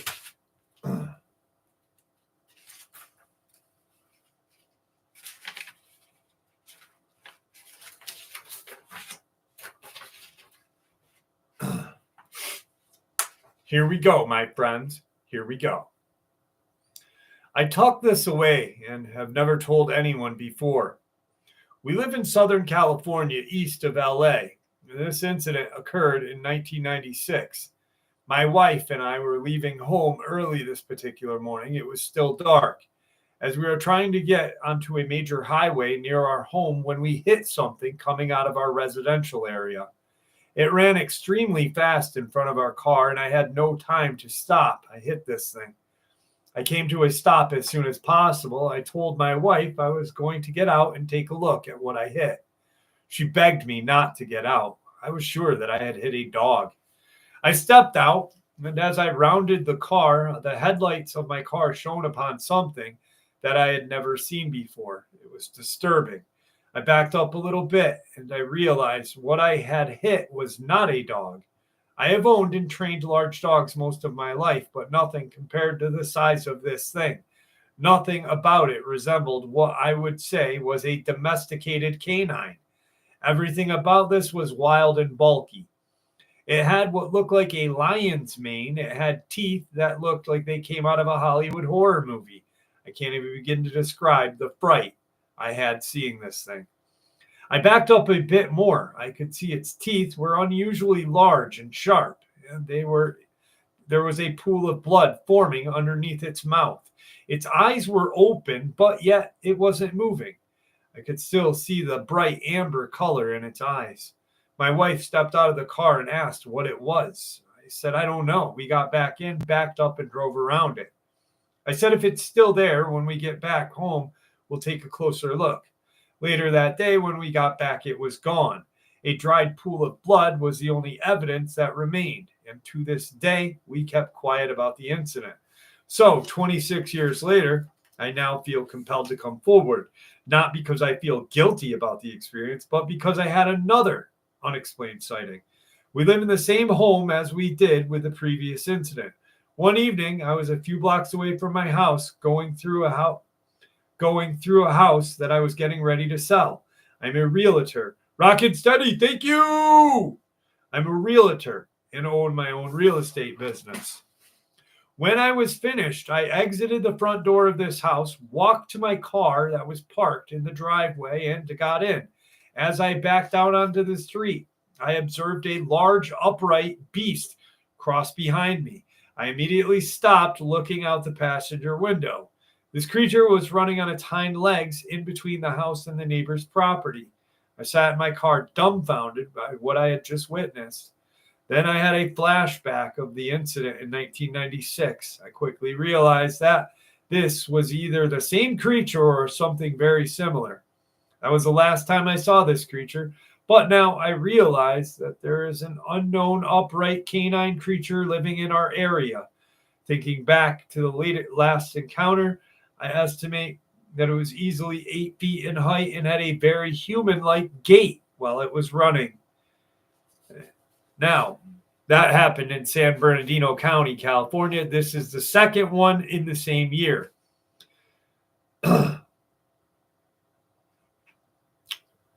I grew up in North Verdmont area of Devore, California, 1998. I personally know others who have seen the same creature in same general area, and it is not a hoax. Anyone who lived in that area for a long time could tell you that they either experienced or heard strange stories of things running around our wilderness. At that time, it was still very rural and undeveloped. I had a conversation with a Native American from the San Manuel tribe band of Mission natives. He told me that he believed it may have been a medicine man from his tribe and that we were lucky to ever see this creature, as many of their people have only heard the stories, never seen it for themselves. I was 13 or 14 at the time. That night, my band had played at the Battle of the Bands at a showcase theater in Corona. When we came home from our show, I went to the side of my house near the shed to take a leak and smoke a cigarette. I looked out into the field and gazed upon the trees and the familiar scenery that I have known my entire life. I know the landscape perfectly, but one thing was out of place. I couldn't tell what it was that I was seeing. What I saw was what appeared to be a man walking, then running through the field on the side of my parents' house. It was early AM hours, maybe 2 a.m. This was extremely out of the ordinary for the time and place. No one would be ever out there. Its movement didn't look normal. Its legs were funny. The wolf, thank you so much, my friend. Funny. Then I noticed it had the head of a dog, like a coyote or German shepherd. It was heading north toward the mountains with the strangest movements. I can't describe it. It just didn't look natural. Eventually, it was out of my view. I can't remember if I heard any sound of it running or not. It was far enough away that I don't recall how it sounded. I just can't forget how strange it looked while it was running or galloping. Not sure there's a word that describes its exact movements. Thank you. Thank you, Wolf. Thank you, Rockin' Steady.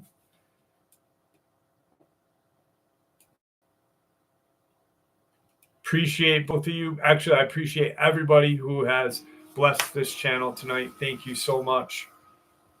Is it time for a song? Is it time? Is it time? Is it Glenn? What's up, buddy?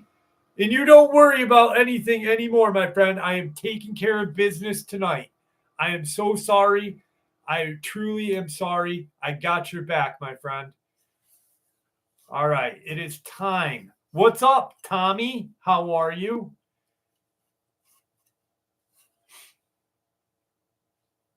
I gotta wet my whistle.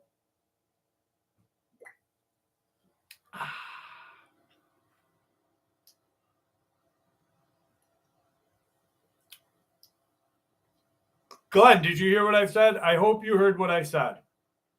Yes, that is a shofar. Leave me alone.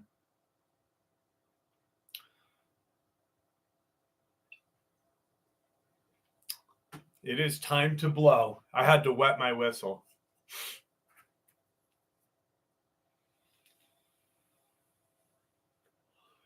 Glenn's ignoring me. Glenn, don't ignore me.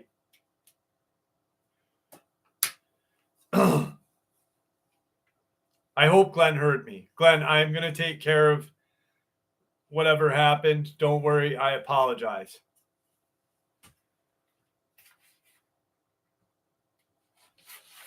All right.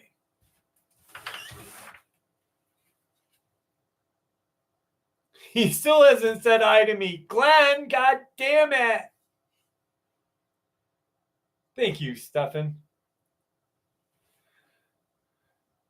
20 bucks is 20 bucks. I'm not gay, but 20 bucks is 20 bucks.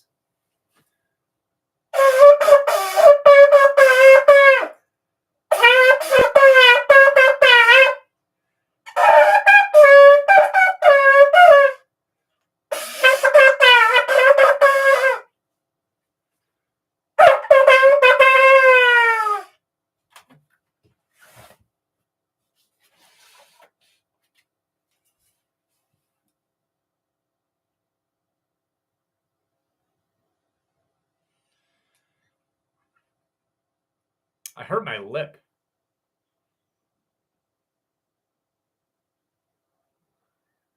Yeah, it's going by quick.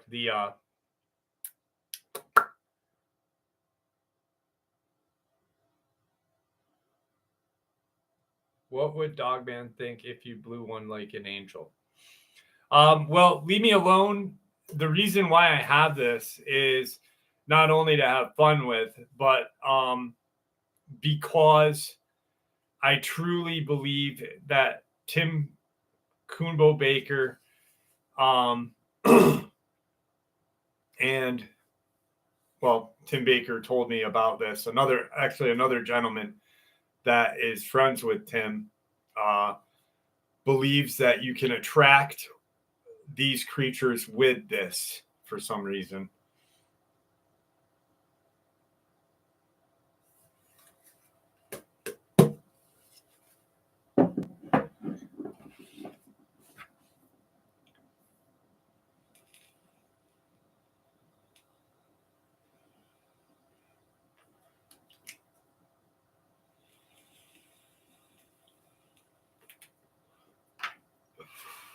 Yes, 100%.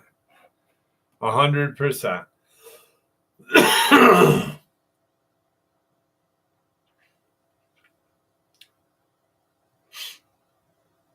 Maybe Glenn will say hi to me if I type it in the chat.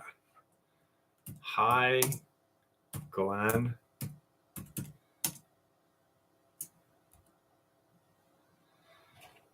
Not here tonight for a good reason.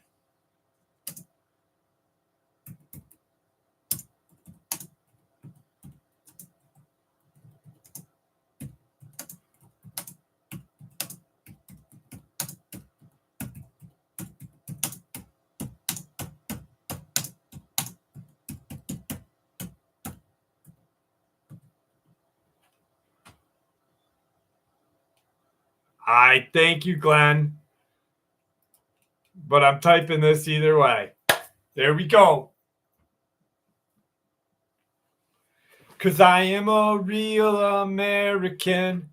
Fight for what's right in everything.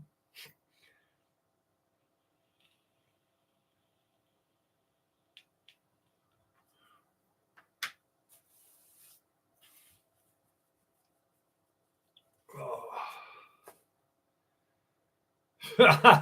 Dude, I only sang that song because I heard, like, I was listening to a song, or I was listening to Netflix Comedy Hour on my radio today, and they were talking about how this guy could recognize Hulk Hogan anywhere, and I was just like, the song just popped into my head. Excuse me, I'm very fucking gross tonight. Merry Christmas to everybody. It's beginning to look a lot like syphilis all around my asshole. I picked him up at the 5 and 10. He went once and then he shoved a candy cane up my asshole and said, it's beginning to look a lot like syphilis. All right. Glenn, I am so glad that you're here, my friend. And please don't ever leave my channel. I've got you. You're my friend, and I give you hugs.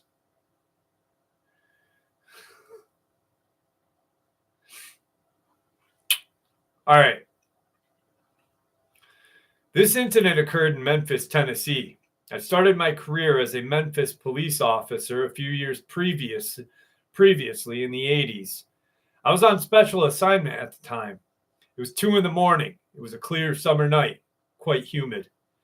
I was in my personal vehicle with the top down and radio playing. I was still in my uniform, including my bulletproof vest, gun belt with all the regular equipment attached. I was just heading south on Covington Pike at a good rate of speed and was the only one on the road. This part of the road connects to Raleigh-Bartlett area to the Bear Clare area. The road is slightly elevated as the surrounding area is low and running through Wolf River, which is a few miles from here that connects to the Mississippi. This area is commonly referred to by the locals as Wolf River Bottoms these days. As I'm driving in my peripheral vision over to my right, just outside of my headlight beams, I notice something moving fast directly toward the front of my car. I immediately slam on my brakes, thinking it is a deer about to run across the road, but I couldn't have been more wrong. It came to a screeching halt right in the middle of the road in front of my headlights, not more than 7 feet from my bumper, as we both froze in place, staring at each other for several seconds, wanting each other very badly because it was a lot lizard. It apparently had 3 to 4 feet in height when it was crouched. It could have been closer to 5 if it stood straight up, but I got the impression that its current body posture was its normal way of standing. It had a large head, at least compared to its skinny, slender body. It appeared to be dark gray and greenish in color, similar to an alligator, but the appearance of its skin looked similar texture to a human. It had dark, large ovular eyes on each side of its upper portion of its face, running slanted from the top to the bottom. However, what I could tell is it had no distinct nose, at least nothing like a human. Below the eyes was this very thin, dark, almost black line, which I assumed was its mouth. It ran from about the same location a human's mouth would. However, a line ran straight across the lower face in front and turned upward and slightly back on the head.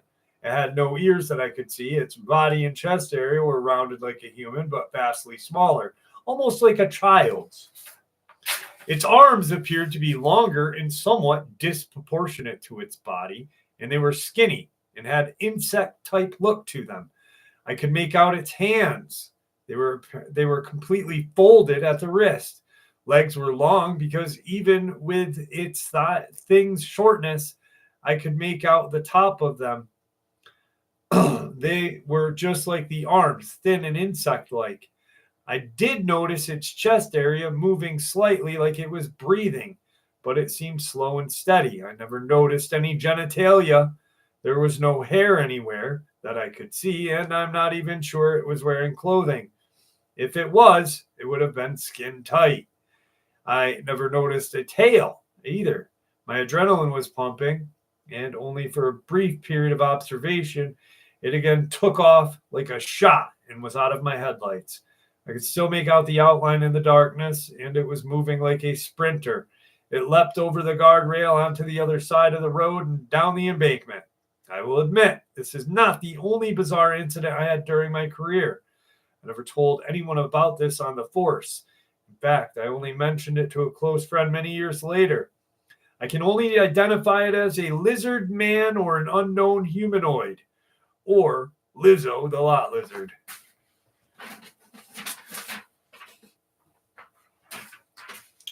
That's not what it said about Lizzo the lot lizard, but Janie, you're going to be 70 in March? Wow, you look great for 70, dearie.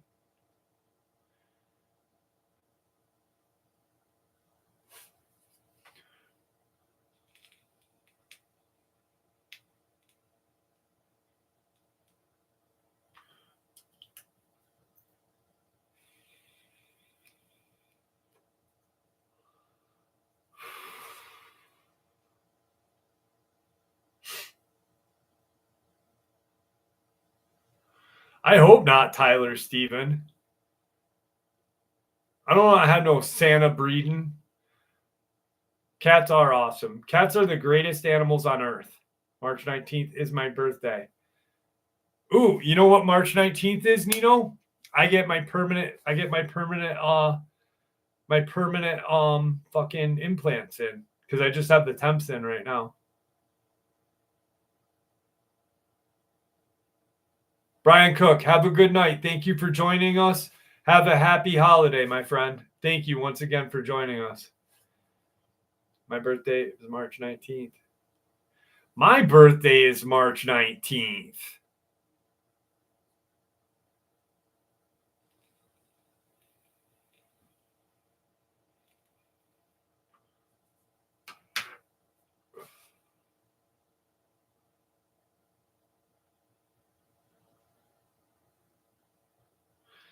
Yeah, right. I hear you, Colleen. I almost said something about that. I never noticed any genitalia, but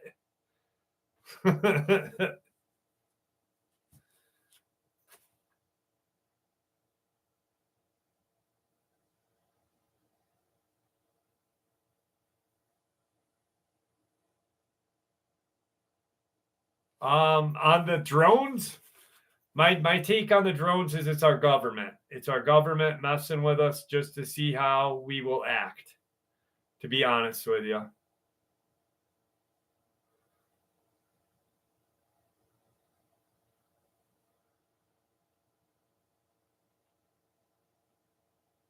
Thank you, Hunter Wise. Uncle Jeff loves you.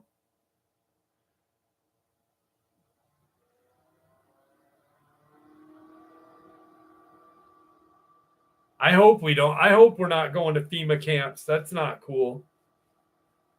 I don't want to be going to no FEMA camp. And if I do end up in a FEMA camp, I hope I have a lot lizard with me. And I won't hide that. I won't hide her. She'll be my fucking, yeah, baby.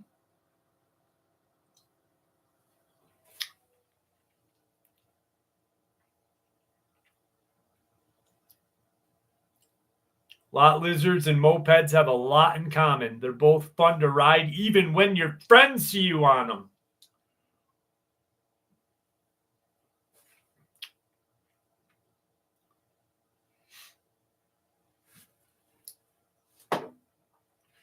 Here is our last lot lizard experience of the night.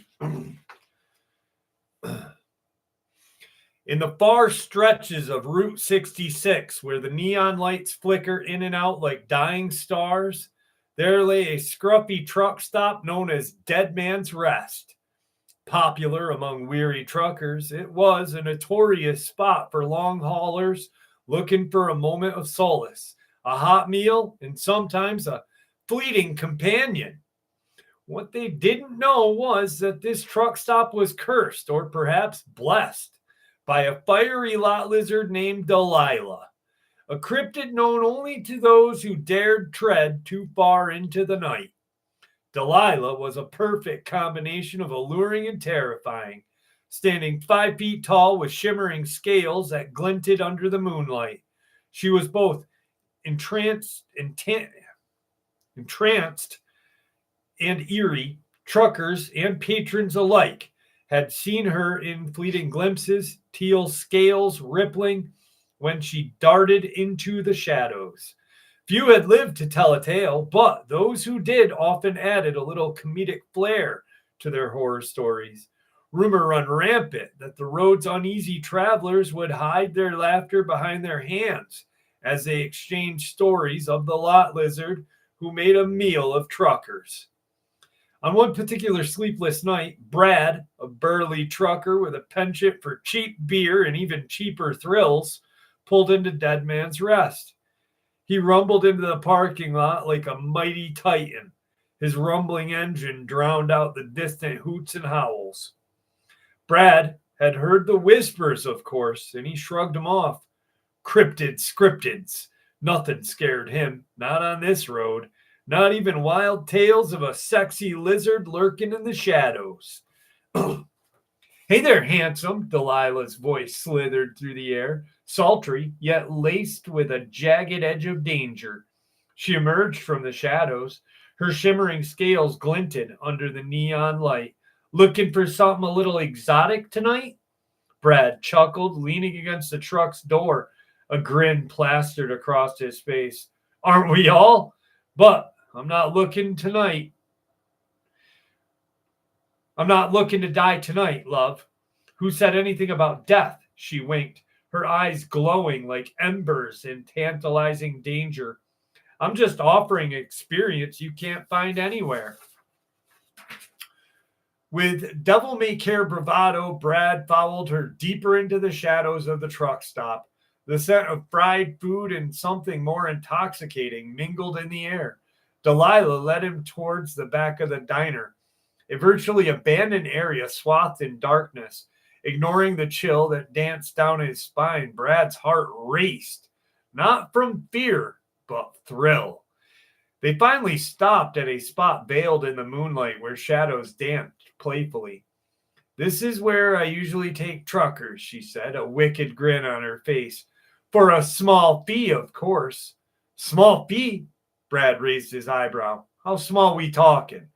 With an exaggerated pout, Delilah said, For you, I'll cut it in half. I'm feeling generous. Brad scoffed. What's the catch? A bite out of my wallet, or should I be more worried about the bite out of my neck? Quit being so dramatic, she laughed, a sound that echoed against the looming trees behind the diner. Trust me, I'm not that kind of girl.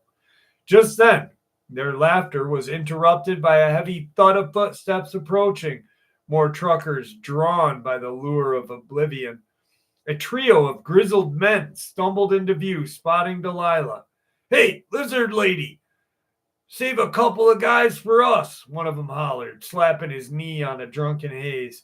Oh, honey, you'd be last on my list, she cooed. Before anyone could react, Delilah's demeanor shifted. In a blink of an eye, she transformed from a siren into a predator. Using her serpentine agility, she lunged to the closest trucker, sinking her elongated canine teeth into his arm. He howled in a mix of shock and hilarity, unaware that he had just proved to be a snack. Did you see that? Brad exclaimed, unable to contain his laughter. This is more than a truck stop. This is a goddamn circus. Delilah spat out a piece of the trucker's arm into the brush, leaning back against a nearby tree, hands on her hips. You see, you get what you pay for, and clearly these boys didn't read the fine print. Amid the raucous laughter, the trucker's bravery began to wane. The first was screaming, the second chose to run, but they didn't have a chance against Delilah. Brad watched, both horrified and entertained. Hey, I can't let you have all the fun, Brad shouted, his heart racing. He sprinted after reeling truckers, but Delilah's laughter echoed through the night, a cacophony against the fading chaos. At the end of it all, the remaining truckers fled, leaving their comrades behind, who'd become the unfortunate feast. Brad and Delilah stood laughing in the moonlight, a bond forged in chaos. Next time I'll charge them double, Delilah winked, brushing off her scales. What do you say we hit the road together, dearie? Brad grinned, a hint of madness danced in his eyes. As long as you keep dinner interesting, I'm in. And so began an unusual partnership between a trucker with a taste for the macabre and a sexy cryptid with an appetite for danger, becoming legends on the long and winding roads of the highway, one laugh, one bite at a time.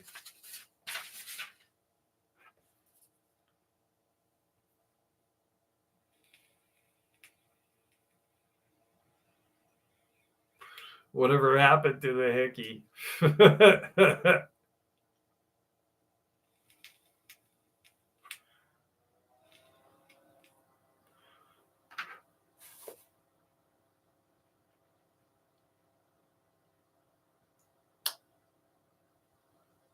$20 is $20. I guess with her, you get what you paid for.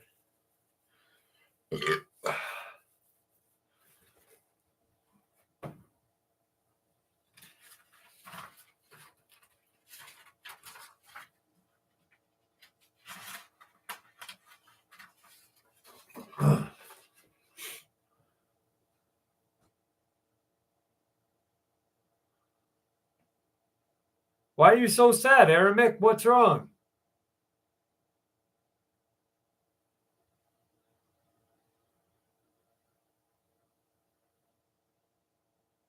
I'm glad you like it. Lentils are great. I love lentils, Jeff. Sometimes I think truckers are more scary than lot lizards. Yeah, they are. Yeah, they are.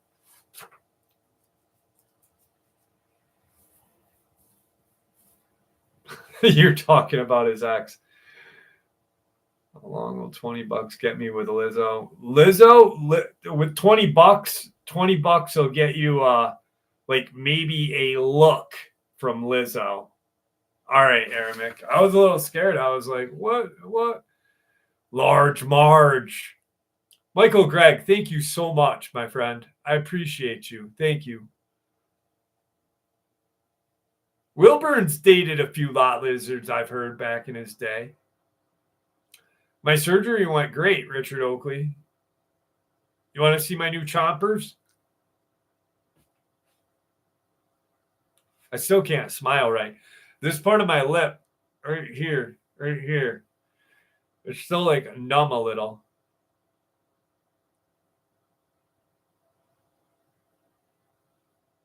I definitely will, Michael Gregg. I definitely will. I think you sent me a friend request on Facebook, if I'm not mistaken, just recently.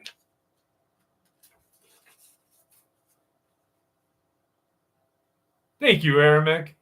Goddamn beautiful. I'm not as sexy as Nino, though. Nino is one sexy motherfucker. Every once in a while, I rub my nipple thinking about Nino. Did you? I will accept that too, Sonia. Do they feel like? Yeah, they feel like 100%. And we're, yes, 100%.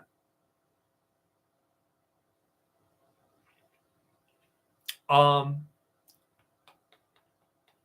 still trying to get used to having molars and everything. I bite the shit out of my lips, though. I'm like,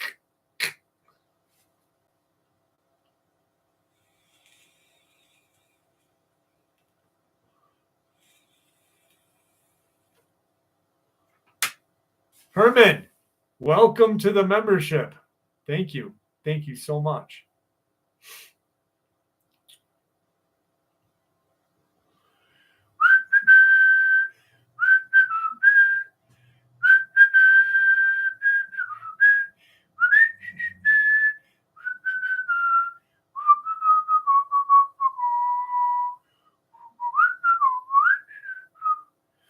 Yes, I can still whistle. Shit.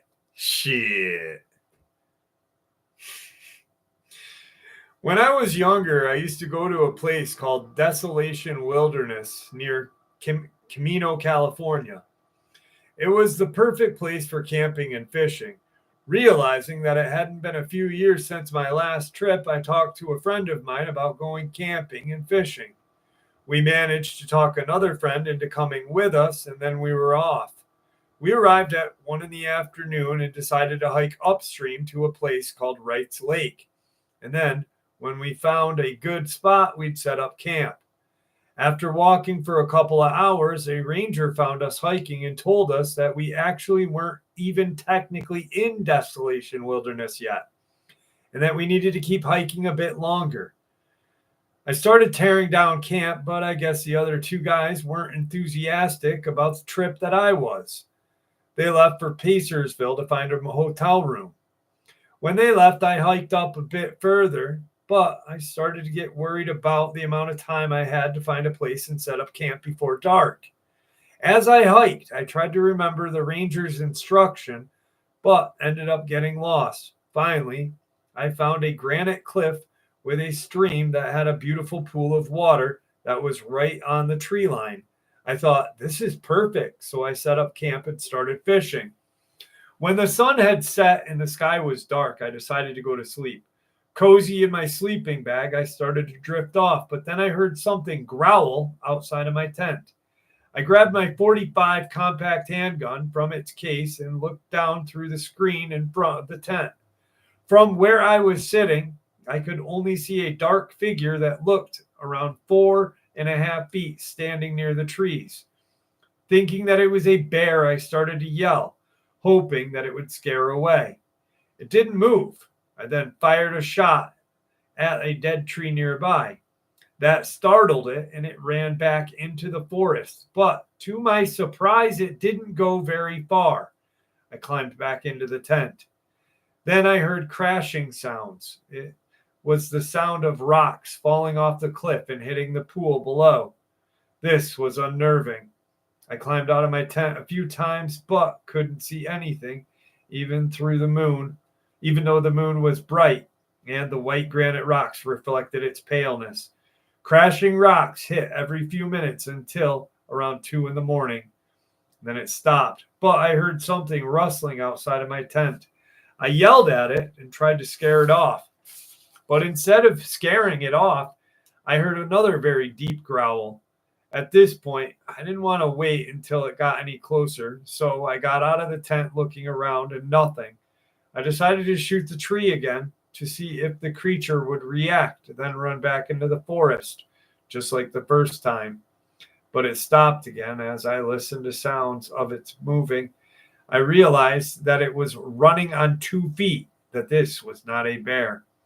I didn't want to go back into my tent. I grabbed my sleeping bag and moved over to the middle of this big slab of white granite. I felt safer and knew the forest was further away from me, but I could still hear the noises of the rocks crashing. I prayed the sun would come up soon. At about 4:30 in the morning, I awoke from my light sleep, looked back at the tree line, but didn't see anything. So I looked back over at my tent. There it was, standing by the side of my tent. I panicked and picked up my pistol and shot the side of the creature, but it did not flinch. Then, with giant steps, it walked toward me. I shot at it. I wasn't sure if the .45 would even stop such a creature, but it was my only hope. After the second shot rang out, it was off into the trees. Shaking like a leaf, I sat down, clutching my gun, waiting for hours until the light started to appear in the sky. I broke camp and headed back down to Wright's Lake. That was the last time I saw this creature. That was also the last time I went to Desolation Wilderness, and I'll never go back.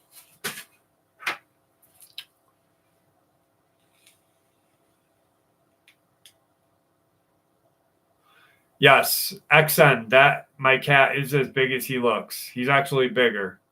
And yes, he's a Maine Coon cat.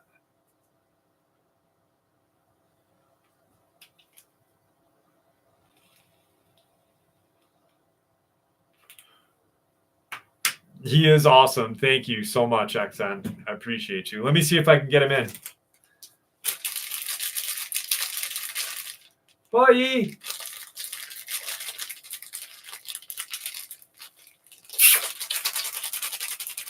Bye.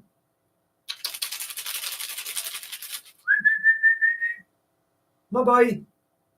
Bye.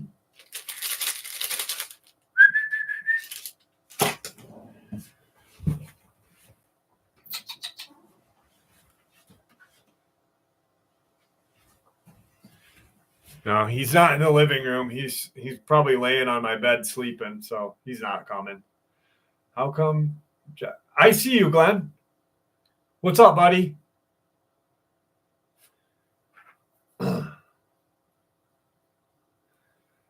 Yeah, Tigger is definitely in dreamland. What's up, Glenn?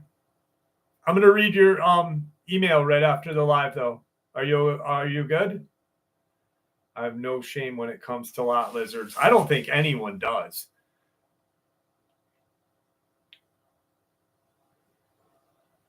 No, I'm definitely not worried about anybody taking him. He would fucking go crazy.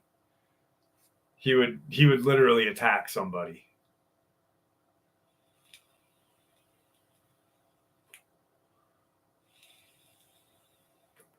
I have 2 death whistles. I have one from Shackleneck and one from Pups. Glenn, I could see you, but what did you say, my friend? From a tube. Oh my God, Truth Quest. Jesus Christ. Hi, Glenn. That's really gross, Double A.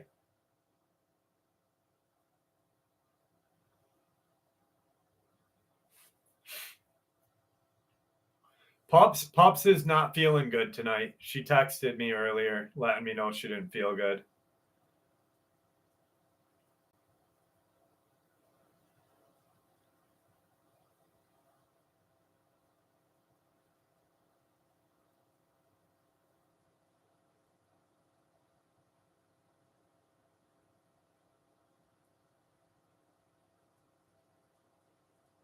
Mad Max, I'll agree 100%.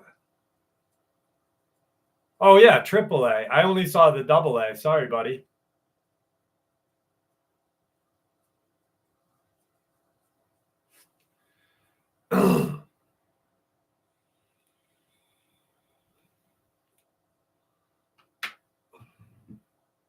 What's up, Bobby? I will, Brandy C. I will.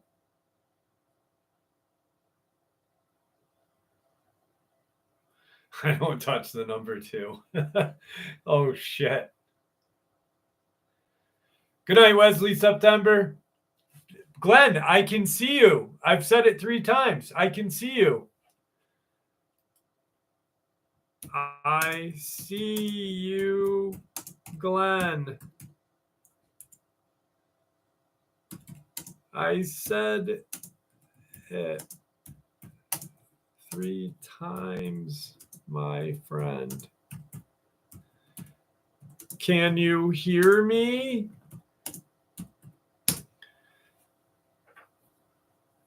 Dude,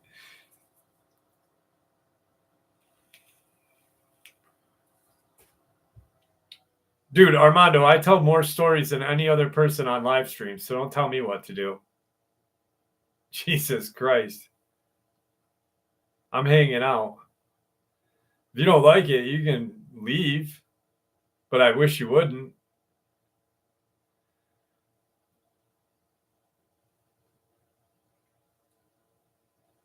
Oh, Wiley, thank you. I'm on a commercial. I'll be back. I fucking hate ads. I tried to block them, but I can't.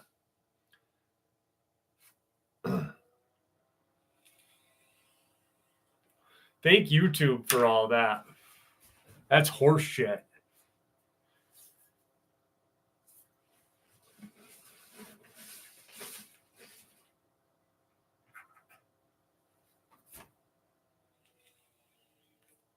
Miss Firehorse, thank you for hanging out with us. Merry Christmas. Please stay well. Thank you, Claire. I watch them all. Thank you, Nino, you sexy motherfucker. Hey, Karen K, how are you?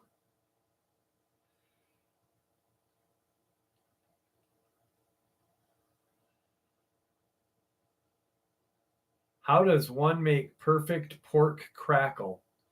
What the fuck is pork crackle? I said hi, Kathy. Is pork crackle like chicory?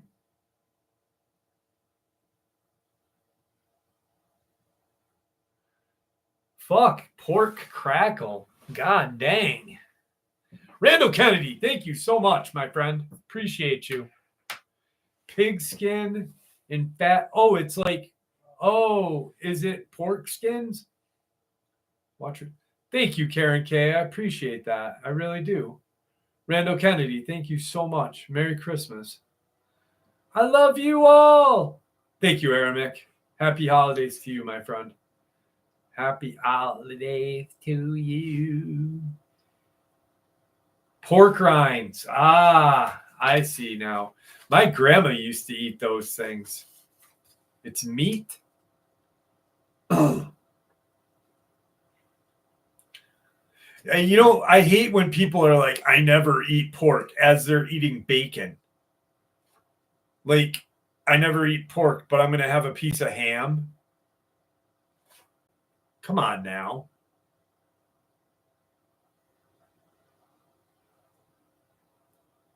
Merry Christmas, Tommy. Cracklins. Cracklins sounds like something you'd get in South Central in the 80s. Give me some cracklins. This happened in the summer of 2020 in Lawrence County, along Blaine Creek in eastern Kentucky. My mom's home, where I grew up, is situated in the middle of the Appalachian Mountains. There's no houses or neighbors within a half a mile from her house. The area is simply beautiful mountains.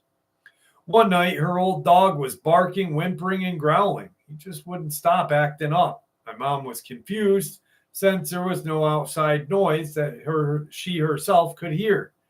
The dog was pacing back and forth to the door to the windows. After 30 minutes or so, she decided to grab her flashlight and go outside and make sure everything was okay. No animals had been messing with her trash can, so she figured her dog was picking up the smell of a raccoon or something. She scanned her yard and the creek and didn't see a thing out of place. So she turned to go back into the house, and that's when she saw it. I will give you the best description that I can from what my mom told me. I have never seen it myself and hope I never do. She said it's standing on its hind legs. These hind legs looked like an animal's, but the front looked more human. It had patches of long, light-colored fur all over its body and legs. The top looked like a humanoid man, with the lower part looking like an animal. The face was very odd. She called it an alien ape man. She said that it stood about 7 feet in height and was muscular.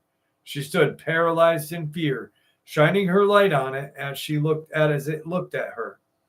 Then it started walking on all fours out of her yard towards the back of her house and toward the mountains. It didn't stop and looked back at her a few times, finally disappearing into the darkness. There was another encounter. One night, a few weeks later, her dog began acting up again. She decided to stay inside this time. She turned her lights off and looked out the dining room window. There was a pole light in the yard. She was able to see it again, although it was further away from her and not as detailed. She said that it was the same shape and was the same thing she saw weeks earlier. She backed away from the window, and in a few minutes, they looked out again, and it was gone.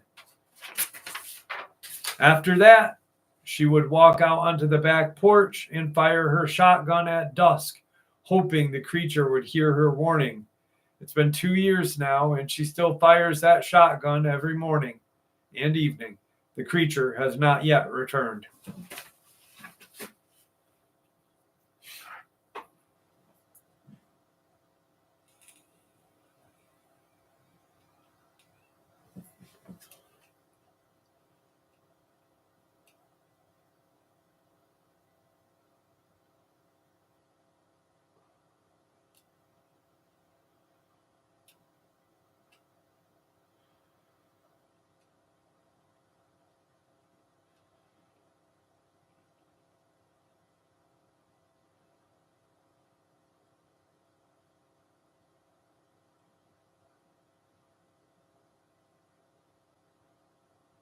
You're welcome, Armando. Thank you, SDL. Glenn, can you see me? Glenn? Glenn? Glenn? Glenn? Glenn? Glenn? Can you see me? $20. It's $20, Glenn. Glenn.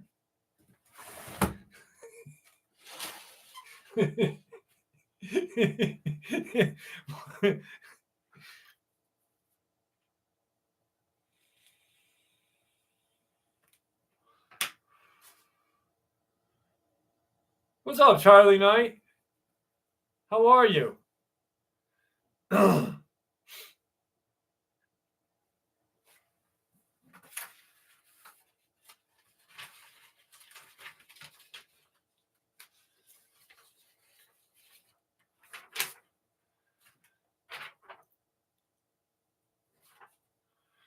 Dave's not here, man.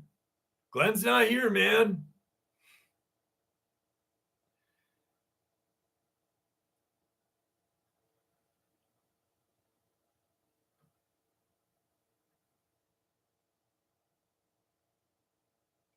That's funny. Maybe outside in. I never thought about that.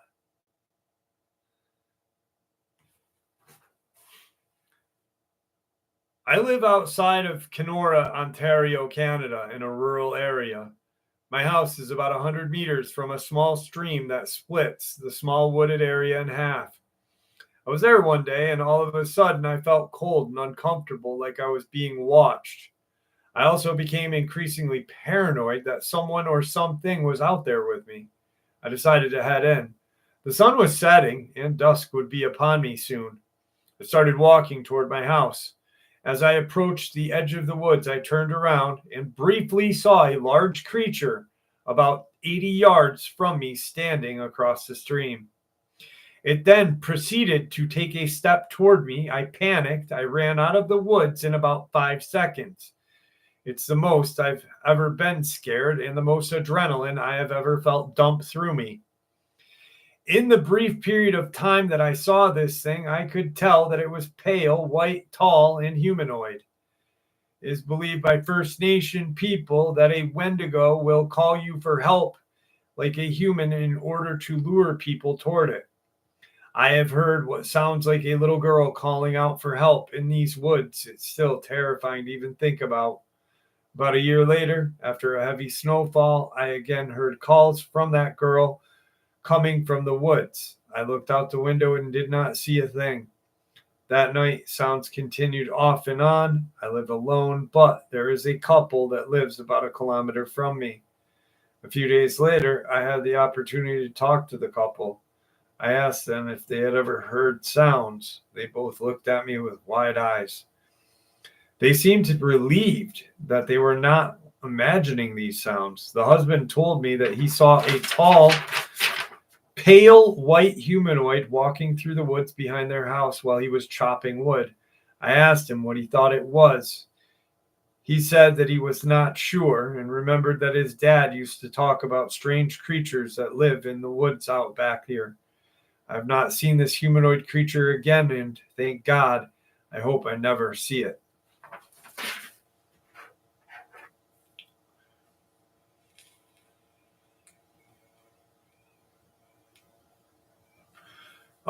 The truth. Yes. There's one where a guy, truth. There's a sighting where a guy he couldn't sleep. It was a Christmas night, Christmas day, Christmas night, whatever.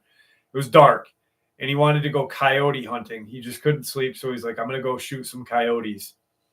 He sits down and he's sitting in the woods. He's leaning against a tree. He's got his shotgun kind of laying across his legs. And he realizes the snow is falling a little harder and harder on him. And he hears some noise, like kind of in front of him, but it's off in the distance. And he turns his light on, and like right there is this Dogman standing in front of him. And he raises his shotgun and takes a shot at it. I think he took 2 shots, if I'm not mistaken. Got up and started to run away, just like the Dogman did in opposite directions. And luckily he got out of there alive. So.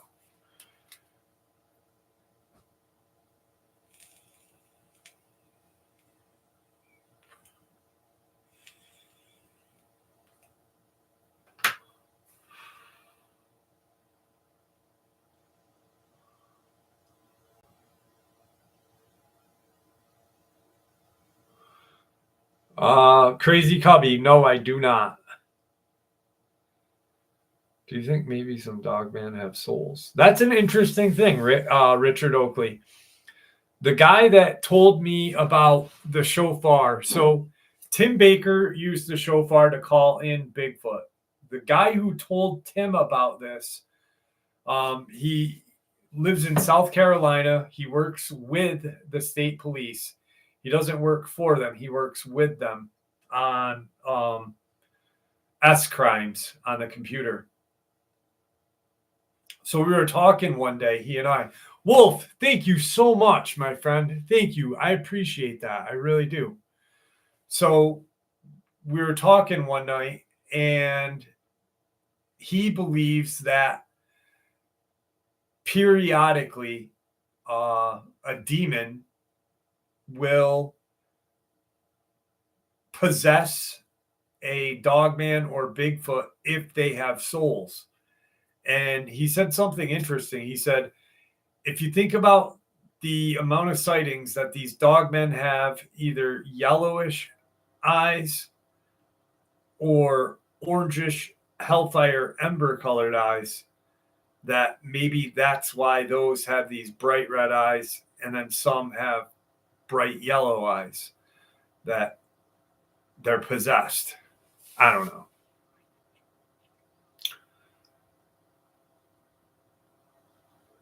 Craven Soda. No, not tonight, my friend.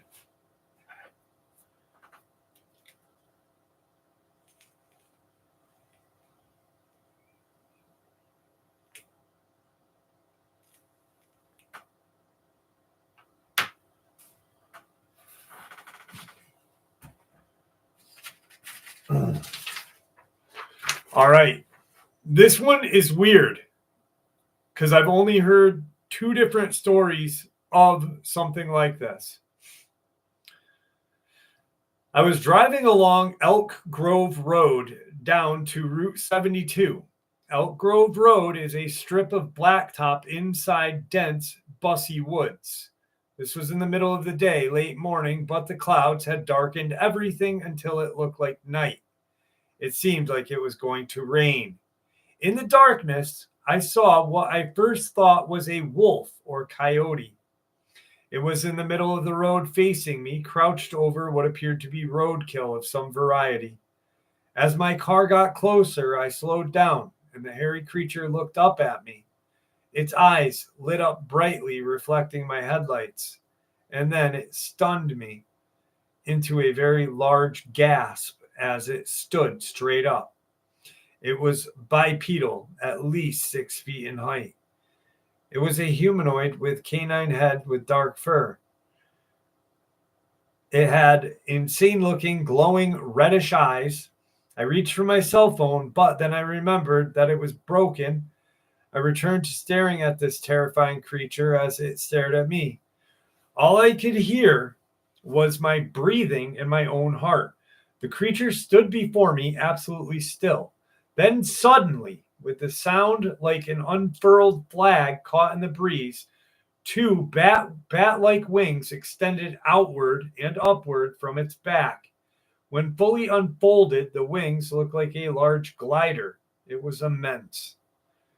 Then the dust on the road was kicked up as this beast slowly lifted off the ground.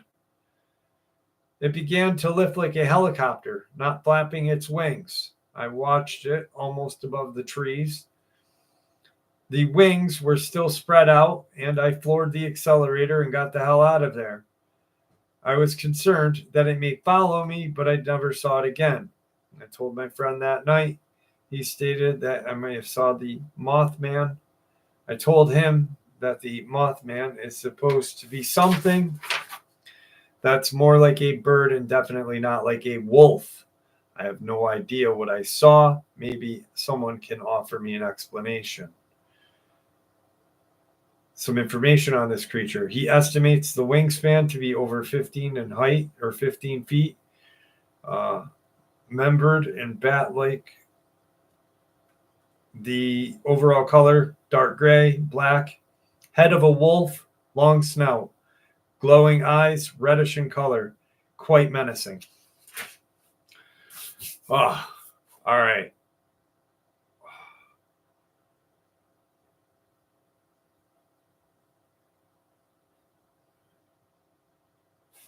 All right, guys are creeping me out with the child whispers. I want to thank you all for hanging out with me tonight. 2.5 hour live stream. We had fun. I had fun. I hope you had fun. Glenn, did you have fun? I hope you had fun, Glenn. Fuck is my hat. Anyway, I love you guys. Thank you for spending this evening with me. I hope you all have a Merry Christmas. And please remember that it's not about what we get. It's about hanging out with our family and remembering that it is our Savior's birthday. I'm not going to say maybe I'll do a live stream on Christmas because I don't know if I'll do one or not. But if I do, you'll get notifications. And with that, thank you. Stay safe. Don't let your meatloaf, and bless ya.